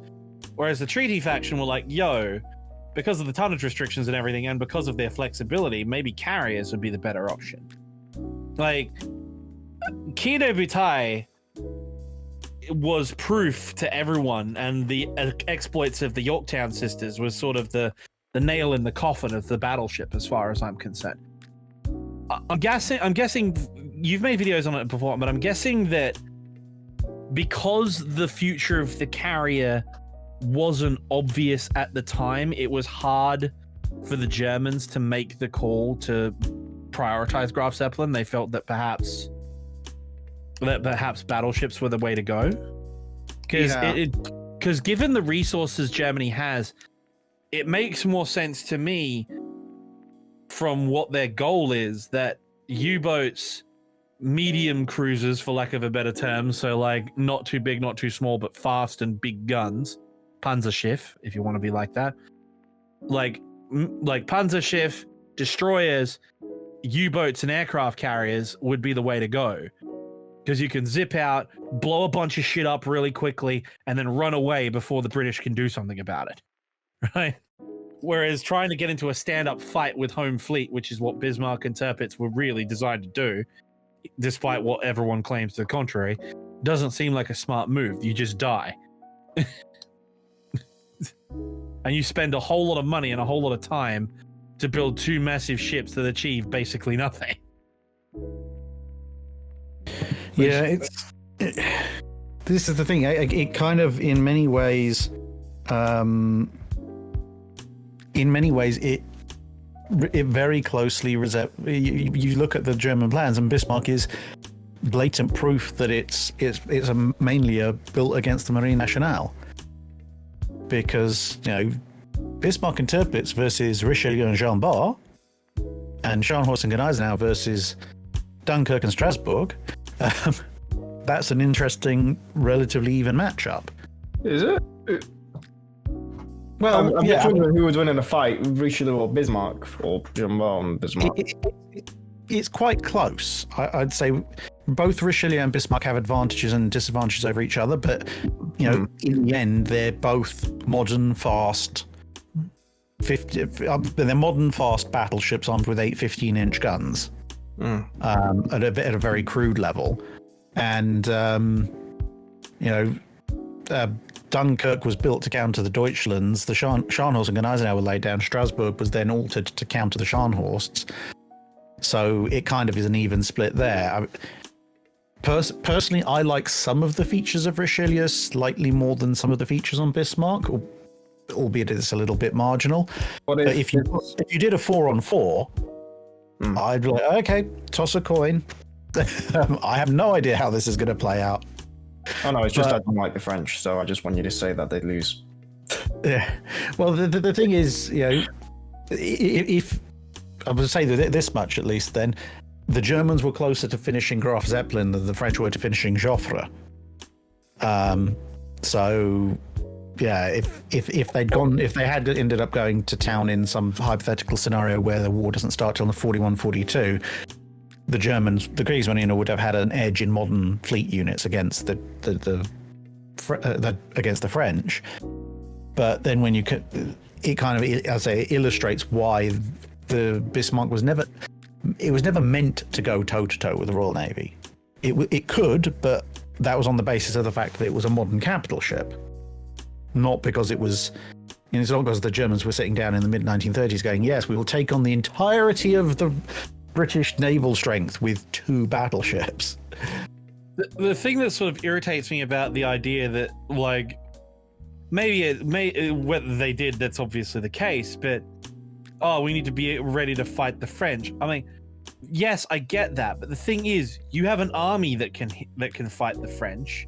You've only got one way to attack the British, and that's at sea and through the air, and you have to get close enough to use the air, and that by necessity means beating France. So you've only got one way to hit the British, which is the Navy. So you would think that developing a naval strategy and a naval build strategy to counter the Royal Navy with your limited resources is what you'd go for.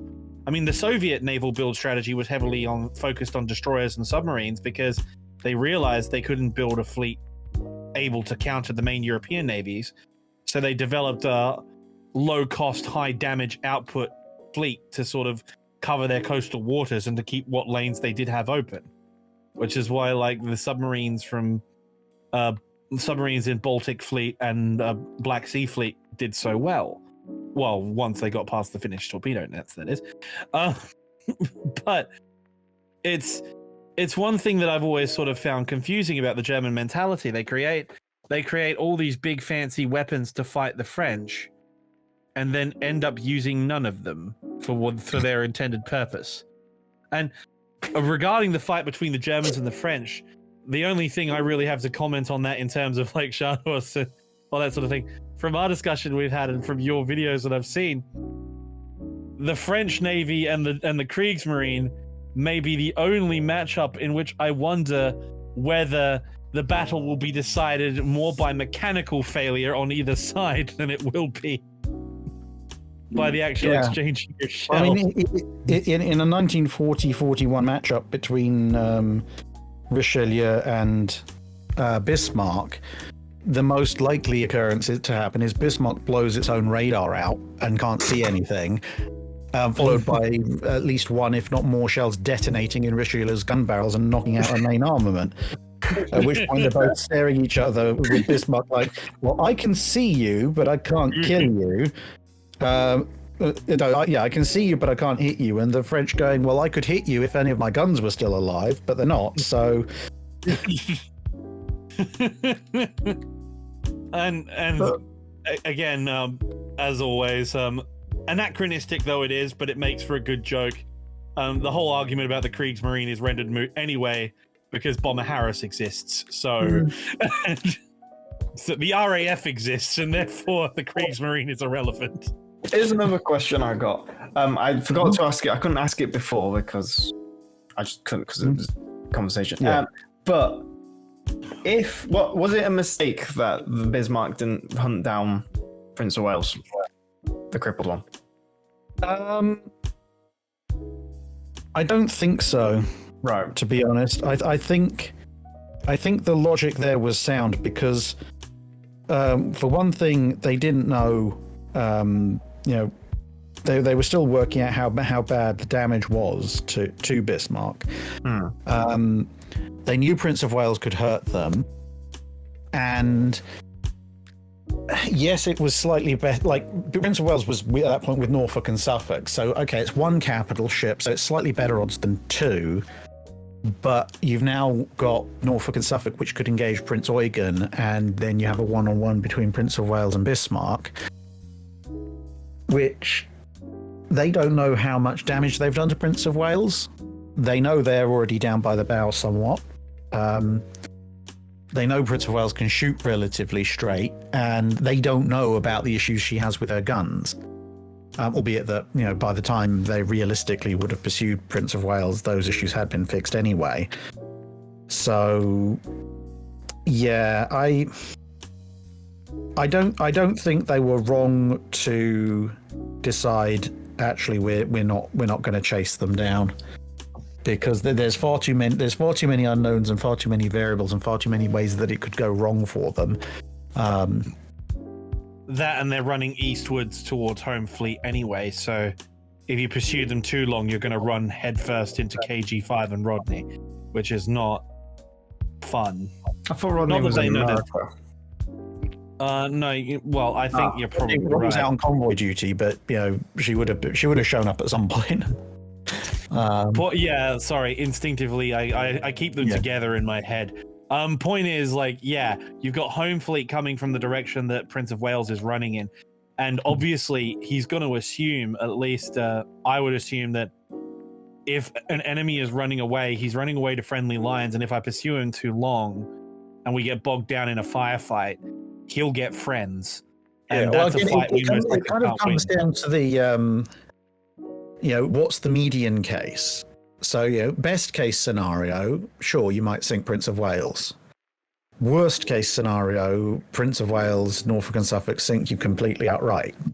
But then what's your median case? So, as I said, Norfolk and Suffolk, they're both good gunnery ships, and it's a 2v1 anyway versus Prince Eugen. So the chances of Prince Eugen remaining combat effective for very long in a median case scenario are relatively low. So you know that unless you get another spectacular magazine detonation, at some point Norfolk and or Suffolk are probably coming for you whilst you'll be engaged with Prince of Wales. And if you're engaged with Prince of Wales, you're starting off from a slight disadvantage in that you've got this hole in your bow. You can't go as fast as you could before Denmark Strait, and your radar's not working. So you'd be going into a one-on-one battleship engagement already a slight disadvantage, and then at some point during that you're going to come under a hail of 8-inch gunfire you can't reply to, and possibly also cruiser-launched torpedoes. So, the odds aren't really in your favor. There's them argued about it. So I was just wondering which one was right, which one was wrong. Well, this is the thing: is like we don't know. They could have got a crippling hit on Prince of Wales and had it all finished just very quickly. But I know they were very close. Yeah, in the broadest spread of cases, that's probably a losing fight. So it's kind of, do you want to bet on the 85th percentile bell curve, or do you want to bet on an extreme edge chance? I just bet on Lutyens because he did nothing wrong. I don't care. All those Lindemann fans out there like, no, Lindeman's better. No, shut up, Lutyens is better, and you know it.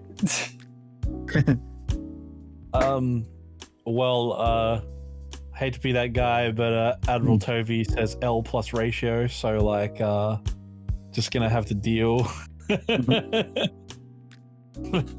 Team Royal Navy wins again. I guess we're sort of pretty much done, actually, unless anyone has. I need to clear something up. Okay, I know some people might comment and being like, "Oh, you're an idiot for saying." All right, okay. My argument isn't that Bismarck was solely sunk because she got sculled. My argument is that Bismarck sunk in that time frame because she was sculled. I think my response would be that I'm willing to accept that someone somewhere on Bismarck may have set off a scuttling charge or two. It's not outside the realm of possibility that happened. However,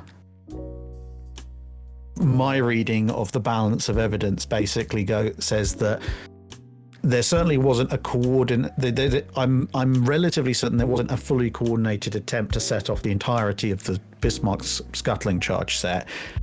And it definitely wasn't successful, if somehow magically there was.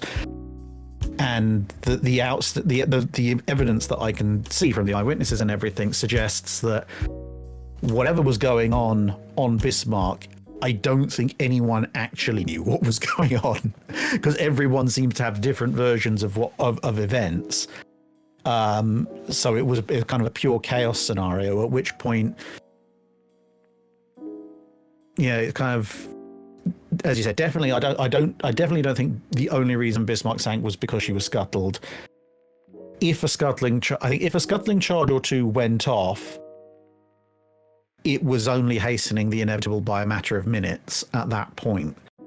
And the overall balance of evidence to me would go, well, if you can't conclusively point to something and it's an additional complicating factor that probably overall doesn't change all that much, then it's probably not safe. It's not safe. I mean, it's not likely to have happened, but it's a possibility. I can allow for the possibility. I'm happy to allow for the possibility of one or two scuttling charges, like you said, on the port side going off. But on the balance of evidence, I would probably stick with my position that the more likely scenario is that it didn't happen, that the scuttling didn't happen, but within an element of, that's a likelihood. It's also possible that it did, and if it did, it was probably on the order of a few scuttling charges that mildly hastened the inevitable anyway, and were probably done by people operating under their own kind of authority, if you like, rather than some kind of big organized scheme from on high. Whoa. God damn. Anything else you want to clear up there, OC? Yeah, what's your favorite ship? Oh, that's difficult. Question. That's a good question. I mean, I tend to default towards Warspite, but it's for me it depends on how things are on any particular day. Not the best ships, just like what's the ship that you like? I love this ship. This ship is everything to me. I've got mugs of it. I've got posters of it. I think, yeah. No, it's just that I'm looking at my Bismarck mousepad as I'm just saying this, so I'm just wondering, like. Yeah. Well, I mean, I know Mighty Jingle's favorite is Belfast, because he told me himself in person. Yeah, but I'm just wondering from you. I don't know if you've answered it before on your channel. I think if in terms of like what ship, if I had to throw away all my other models and have just one ship, and the same with artwork and stuff.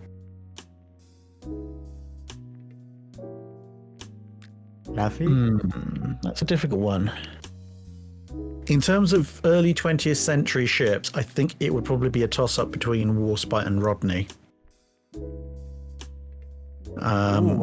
A rare Rodney stand. The Nelson class doesn't get enough love. Like that's. I think it's mostly just because Rodney's one of those ones of like, okay, yeah, she's got her moment of glory fighting Bismarck, but she comes so partly her efforts to get there in the first place, and partly other things she does elsewhere. She comes so close to fame so many other times. It's like always the bridesmaid, never the bride with Rodney, except for that one time, because she almost caught and sunk Gneisenau. She almost caught and sunk a bunch of different ships. So she obviously get landing support at D-Day. And then you have the whole, the amount of effort she put herself through to get to Bismarck in the first place, and how she was handled thereafter. I like the spirit, basically, of, a ship that keeps going no matter what. And Rodney was an old ship. She never got any upgrades like her sister Nelson did. No, she was basically constantly being patched together to keep going. Because I think it was during the battle with Bismarck, her guns were like, I think her deck was ripping off because of the sheer just amount of shots she was just giving off on the force. Yeah. Oh, yeah. She did a lot of superficial damage to her upper works. They were just like, yeah, we don't care. We can fix that later. I was going to make a joke before saying it wasn't Dorsetshires torpedoes that hit Bismarck that killed it. It was Rodney's torpedoes that hit and sunk and killed Bismarck, because Rodney is the only battleship ever to hit another battleship with a torpedo. Oh, yeah. I mean, to be perfectly fair, it's like Rodney's torpedoes were big. They're the biggest. Actually, they're the largest torpedoes in use in World War II. If anything was going to crack Bismarck's torpedo defenses, a torpedo that's has a slightly larger diameter than a long lance. It's a big torpedo. Yeah. I mean, it's really like, my answer, stereotypical as it is easy. It's USS Enterprise, without a shadow of a doubt. Like, there's no, like, then again, I don't have a model of Enterprise because I've got nowhere to put it. I'd need to find a big shelf to put one. We can buy 100 scale. Yeah, I've got nowhere to sort of put her though. That's how much? The 1-700 is tiny. I mean, yeah, I can get a 1. Oh, I mean, where would I put her? Like, would I put her on my monitor? Like, how under much my does monitor? one cost? I mean, if I was gonna get a model of Enterprise, it'd be a big one. Well, we might get a model of Enterprise with a certain project in the works. Wink, wink. That's weird, bro. Well, The question is, which Enterprise? well, obviously CV6, CV6, yeah, CV6 post refit. but we'll have to pitch the idea to the Hornet Museum, and they might say, "No, do Hornet, you pieces of shit," and then we can't do Enterprise. The problem is, I like die-cast models. I like really well-detailed die-cast models. Right. So you're probably best to go with Forces of Valor models, then. Yeah, I like think- die-cast. I like die-cast models. Get really small ones, but I do love CV6. CV6 is my favorite boat or ship, depending on what you want to call it. Very But- understandable. I just love it a bit. Like, she's like, there's no other ship that makes me feel that way, as they Titanic. say. I mean, sank on a maiden voyage. Still more Gotta famous be than CV6. I mean, true. Then again, there hasn't been any other ships named Titanic since. There's a distinct reason for that. A distinct reason for that. Yeah, it's It's a good point. It's good. All right. Wow, this podcast episode went a lot longer than our other ones. So we're just milking, because we You know know we what? want to do this one, so we're just milking him as much as we can. We're like, we need to get all the questions out. I think we also had possibly the single most civil debate over Bismarck that's been had in a very, very, very, very long time. Because my biggest fear was, because I didn't want to piss you off, Drac.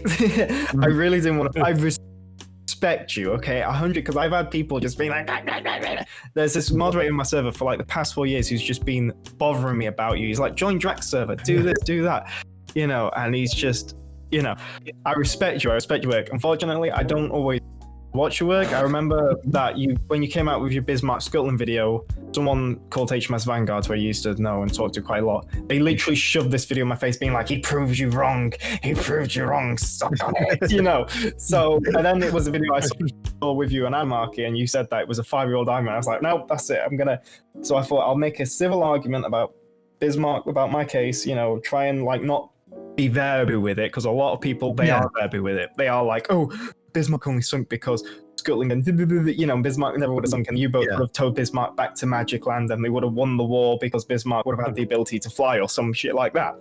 Yeah. But there was also because I was terrified of a previous, because this isn't the first time that this argument, this debate has happened. Potential History did a video on the Bismarck and why Germany couldn't win World War II, and this other YouTuber called Almighty Salmon made this videos like why Potential History is wrong and why he's a liar and all that.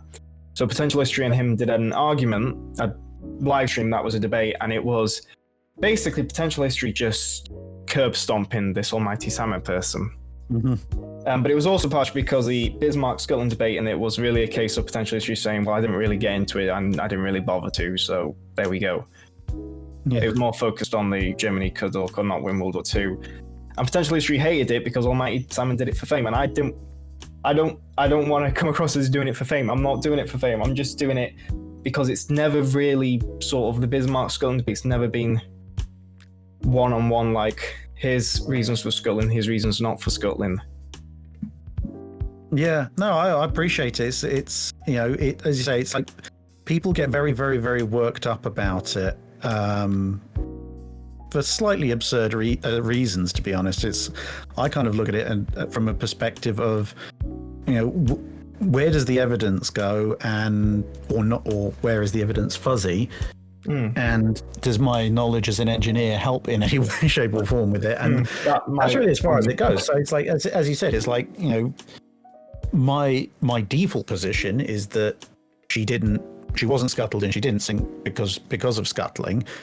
But you know, you put forward your argument, and as I said, I'm perfectly willing to allow the possibility that your argument may have it may have happened. It's just that, you know, on the grand balance of probabilities, you know, you've got this kind of 50-50 or 60-40 or whatever. I just think it's in the minority of possibilities, but it is possible. Whereas if someone had come up and said, "Oh yes, well, you know, Bismarck would never have sunk if her crew hadn't scuttled her," I'd been like, "No, that's just like, that's categorically provably nonsense," which is what you see. As you said, that's what you see a lot on various forums, and people get far too invested in it sometimes. No, like some of them defend Bismarck better than the crew ever did. I'm just scrolling through the comments of my Bismarck video, and oh man, I've counted like 7 or 8 debates about the scuttle or sink discussion. Well, actually, my guys had a debate about my video in your video, Drac, on HUD. Oh yeah, like. It was someone like saying, someone's commented like, "Oh, Drac should do one on Bismarck." And then someone was like, "Oh, but I found this video." And then it was like, "Oh, well, this Englishman doesn't know what he's talking about and he's stupid." And I was like, "Englishman? You called me an Englishman?" And I was just in the comment section like, "No, you should." It just went really uncivilized very quickly because it's just people. People. I think this is the problem, is when they get attached to something. And then it's just like, you know, whether it be a ship, a football team, a political party, or whatever, if they get too attached, they then end up in this position of they have to defend it no matter what because it's theirs. And that's one of the first things, if you're ever going to study history and be a historian, whether it be you know, if you're just going to be an amateur historian or a professional historian, or you're going to get a PhD or whatever, one of the first things you have to do is basically just let go and just go, okay, this, like, here's where we are, here's what happened, here's what we think happened, and, you know, let's see where the evidence takes us. Because the minute you start letting your own emotions color it, you're going to get skewed results.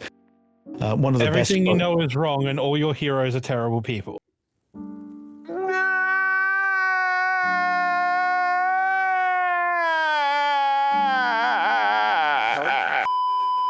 Yeah, I mean, one of the best quotes I heard from an archaeologist actually was that the past is what happened. History is our best attempt to figure out what the past is. Or Napoleon, rather, history is a set of lies that everyone's agreed upon. Yeah, pretty much. Yeah, it's just like history is. You know, ultimately there is an absolute truth as to what happened that day with Bismarck, and there's an absolute truth as to what happened with Hood, and there's an absolute truth as to what happened with all the famous ship sinkings that we know about. But in a lot of cases, we will never know the absolute truth. We can maybe come close, but it's always going to be a case of partial evidence in a lot of cases. So if we're going along the lines of, well, we have some partial evidence and we're trying to make the best fit argument we can, at that point, it's not really worth getting too riled up about, is it? And it's not really going to make it, like, if they prove Bismarck was sunk or scalded, it's not going to rewrite, it's not going to bring world peace. No. It's just going to be written in the history book, and then only for someone like 2 years down the line say, well, this person's wrong in their history book, because that is literally history. It's like historians just arguing in books and then slagging each other off and then making profit on it because they know controversy makes money. Yeah, exactly. I learned that with female spy agents in my university course. A majority of the books about spies of World War II that came out in the 50s were all female spies, because it was like, oh yeah, the British government sent us all to die. And it was like, well, that's not really the case, because you got like a lot of male spies who also died as well. Yeah. Oh well. We're gonna be here for hours if we keep going. And like that's fair. That's fair. You got any questions, Dojin? Poor editor, bro. Oh, poor editor. You know what? Yeah. Editor, you better do a good job. I want to see pictures of boats in this. I do have one question. It's a bit of an NPC question, and it's it's related to YouTube, and it's like how long does it take to make one of your videos? Like, how long does it take to research one of the ships or tanks or people, you know? Oh, that it's a very open-ended. Forever. Yeah, it's very open-ended because it's I mean, it depends. Like a 5-minute guide is obviously easier to research than a Wednesday video. But it's incredibly variable because, and again, some of it comes down to how good are the sources and how close are we to the absolute truth of things. So, like, say with my US fleet problems, which we mentioned at the beginning, those are relatively easy to do now. The first one, it was incredibly difficult to do because not a huge amount has been written on fleet problems. And what there is very difficult to find. But once I managed to track down 2 or 3 different books and write-ups about the fleet problems, along with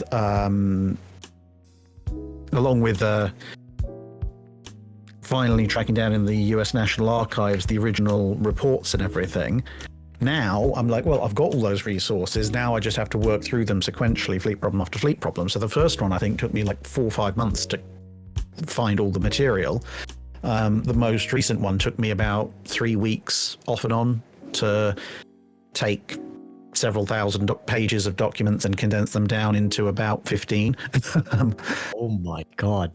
But then, you know, it's all over the place. Sometimes if it's a relatively simple, this is what happened, I'm going to tell people about it, it can be a few days, and other times, like, it can be multiple years. I mean, there's some scripts that I started back when my channel had 40,000 subscribers, 4 years ago, and I'm still working on them because I'm not happy with the quality of evidence, etc. Yeah, I can relate to that. I have had this. What really is what I should go back to uni and finish off my freaking degree and get my honors and do all that jazz, and that should be my thesis, because that's what it's going to be. It's essentially going to be a thesis in a freaking YouTube video format, which you've done more than one, Drac. Actually, you could probably submit a couple of your YouTube videos as thesis, to be honest. Yeah, well, I mean, I am eventually, hopefully maybe early half of next year, planning on expanding slightly on my How Hood Was Destroyed video, and turning that into not necessarily a thesis for university, but certainly a serious journal article. Because I've got one that I'm planning on writing, which is very contentious, which will make a lot of people angry. But it's a review of German-Soviet relations pre-World War II. And that'll kick over lots of little audience nests. And the long and short of the conclusion is, without Soviet economic and political complacency, for lack of a better term, and in many cases direct economic support, Operation Barbarossa would not have been possible. So, while it is in hindsight, essentially, through a myriad of economic and socio-political factors, the ones, despite Nazi Germany being the initiator of the war, it's not 90% of it is Germany's fault and 10% of it is the Soviet Union being in neutral with them. Like, they signed the Molotov-Ribbentrop Pact and say we're not going to do anything, and so the Germans go, no. The culpability between the Soviet Union and Nazi Germany for World War II is 60-40.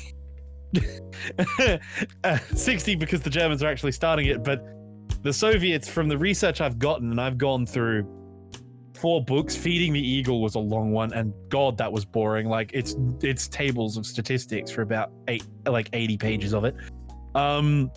But basically tabulates economic aid from the Soviet Union to Nazi Germany, and you do the math on it, and you realize that like a third of the weapons and tanks and everything that the Germans rolled out to fight France and Britain wouldn't have been possible without Soviet economic aid. Which means, consequentially, you have to point the finger at Stalin at least. You have to point 3 fingers at Stalin instead of just 1.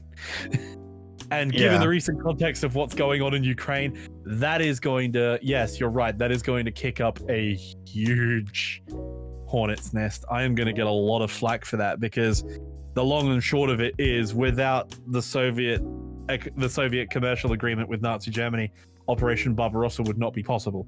And therefore, the Soviet Union are not only responsible for their own involvement in World War II and it's the disastrous result of the German invasion, but also they were complicit and aiding and abetting Nazi Germany during the Battle of Britain, during the Battle of France, their invasion of Scandinavia, their occupation of Libya and North Africa, their occupation of the Balkans and Greece. The Soviet Union is complicit in all of these things. Which, when you bring current events into context, yeah, it's gonna ruffle some feathers. Yeah, well, I mean, it's gonna. I'm gonna be interested to see how that works out, because it's gonna be. Yeah, you've kind of got these 3 phases of history when it comes to that kind of thing. It's like during the Cold War, no one in the West really had access to the Russian archives, so it would have been impossible to prove definitively one way or the other. And then in the 90s, early 2000s, when people were kind of in some ways trying to be a little bit more friendly to Russia, and obviously Russia has a huge thing about Nazi Germany for understandable reasons. If people suggested it at that point, even though they would have had access to some of the archive material, it would have been seen as politically non-viable to say. And now we're kind of in Cold War II electric boogaloo. It's like, well, now we have the information, and people won't immediately jump down your throat for attacking one part of the allies of World War II, because it's fashionable to not like Russia again. Yeah, like that's the backlash I'm expecting. I'm expecting a lot of backlash from Z posters who are going to say, quite frankly, that I'm only making this point because it's time for Russophobia, and I just want to blame it all. And I'm like, no, I'm not saying that, because in both of these cases, the Germans are still the ones declaring war on Europe here, right? But the ethical discussion I'm having is, which is a very grim metaphor, but bear with me. Say you're browsing online and you find one of these manifestos from these nutcases in America, right? And he's like, oh, the conspiracies here and there, and I want to incite the race war, etc., all that sort of nonsense. And you see this manifesto and you go, okay, now this guy can't get access to firearms or any kind of weapon whatsoever, or if he can, it'll be like I don't know, a bolt action rifle from the 40s or whatever, right? And you hand this man an AR-15 with 1,000 rounds of ammo and say, go. Who's ultimately responsible for what happens? Is it the guy who does it, or is it the guy who enables him to do it? Because without Soviet economic support, I doubt very much the Germans would have, without Soviet oil support, I doubt. Well, for one thing, Operation Rheinebung wouldn't have happened. They wouldn't have had any gas for it. Romania was providing most of Germany's oil along with their synthetic oil production throughout the entirety of World War II. And by the end of the war, even without stockpiles, if you look at it, like Luftwaffe pilots were dragging Bf-109s to the runway with oxen. They were using cows to drag their planes to the runway. They only used fuel for takeoff, flying, and landing. They did not use fuel for anything else. They didn't even do regular engine run-ups. They used black powder starter cartridges, right? They seriously they burnt fuel only when life was at stake. Right? So when you're getting to that, if the Soviet, and a lot of their fuel oil was stored. So if you remove Soviet oil imports from the German-Soviet commercial agreement, and the Soviet Union joins the embargo against Germany after the Munich crisis, what happens to the German war economy? It shuts down. Like, it can't. Like, they can't rearm. Because the Soviets provided manganese, petroleum products, rubber, grain, like chromium. Like there is a huge shortfall of raw material for Nazi Germany's rearmament process and their eventual conduct of the war without Soviet trade. And by the end of 1939, after the invasion of Poland and the Molotov-Ribbentrop Pact, the Soviet Union makes up like 80% of Germany's exports and imports. So you have to look at it from that perspective as to why.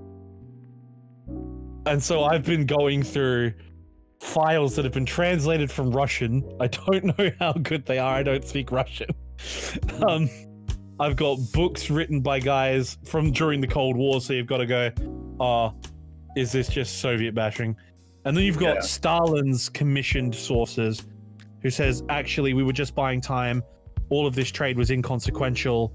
And the information and resources we got from the Germans allowed us to turn the tide, and so everything was fine. And that it's actually the West's fault for not teaming up with us in 1939 that we had to take this action. When in reality, if you look at the negotiations between Britain, France, and the Soviet Union basically offered the same fait accompli to them that they did to Nazi Germany, which was, yeah, I can agree to help you out, but if I'm joining in this war against Germany with you guys, the Red Army is obviously going to have to march through Estonia, Latvia, and Lithuania and Poland to assist you in fighting the Germans. And so, naturally, we will have to maintain a military presence there to ensure our lines of supply. What regime change in those countries? No. We would never. Ever. We would never occupy those countries and replace them with socialist governments. What? Do you think we'd do that in 1945, after the war? Yeah. So Communist. yeah, so basically Stalin's like, hey, I want my sphere of influence in Eastern Europe if we're going to fight Germany. And the Allies are like, okay, but doesn't that mean you're going to turn everything east of Germany communist and invade them all and replace their governments? Well, they're our sphere of influence, so we can do what we like. But doesn't that mean... No, of course not. What are you talking about? And so the French and the Brits walk out because... And Germany's like, oh yeah, we're perfectly fine with you doing that, knowing full well, and both sides knew full well, that in 5 years' time, Germany was going to go and try and take those territories off them anyway. The difference was Stalin was banking on a war between Germany and France and Britain going on for 3 or 4 years like it had in World War I. Only it didn't. The French caved within 6 weeks, and Britain was isolated on its island, fighting in North Africa instead. So Stalin had to have a bit of a panic. But yeah, so controversial topics being covered on my channel next year sometime when I get enough data. But yeah, that's the Admiralty Podcast with Drachinifel, I guess. I love how we've just tortured him, like the Azalane, like the other day we introduced him to Azalane waifus, and then we brought him onto a podcast to have an argument with someone to then torture him for 3 hours. Yeah, well, it's all good. It's all good. The point is, we've had a nice civil discussion. We've presented all our evidences, and now I'm sure a bunch of people in the comments will proceed to have far more angry discussions with each other. Oh, Oh no, they're gonna get mad at us for hot takes. Is what's gonna happen. There's gonna be hot takes.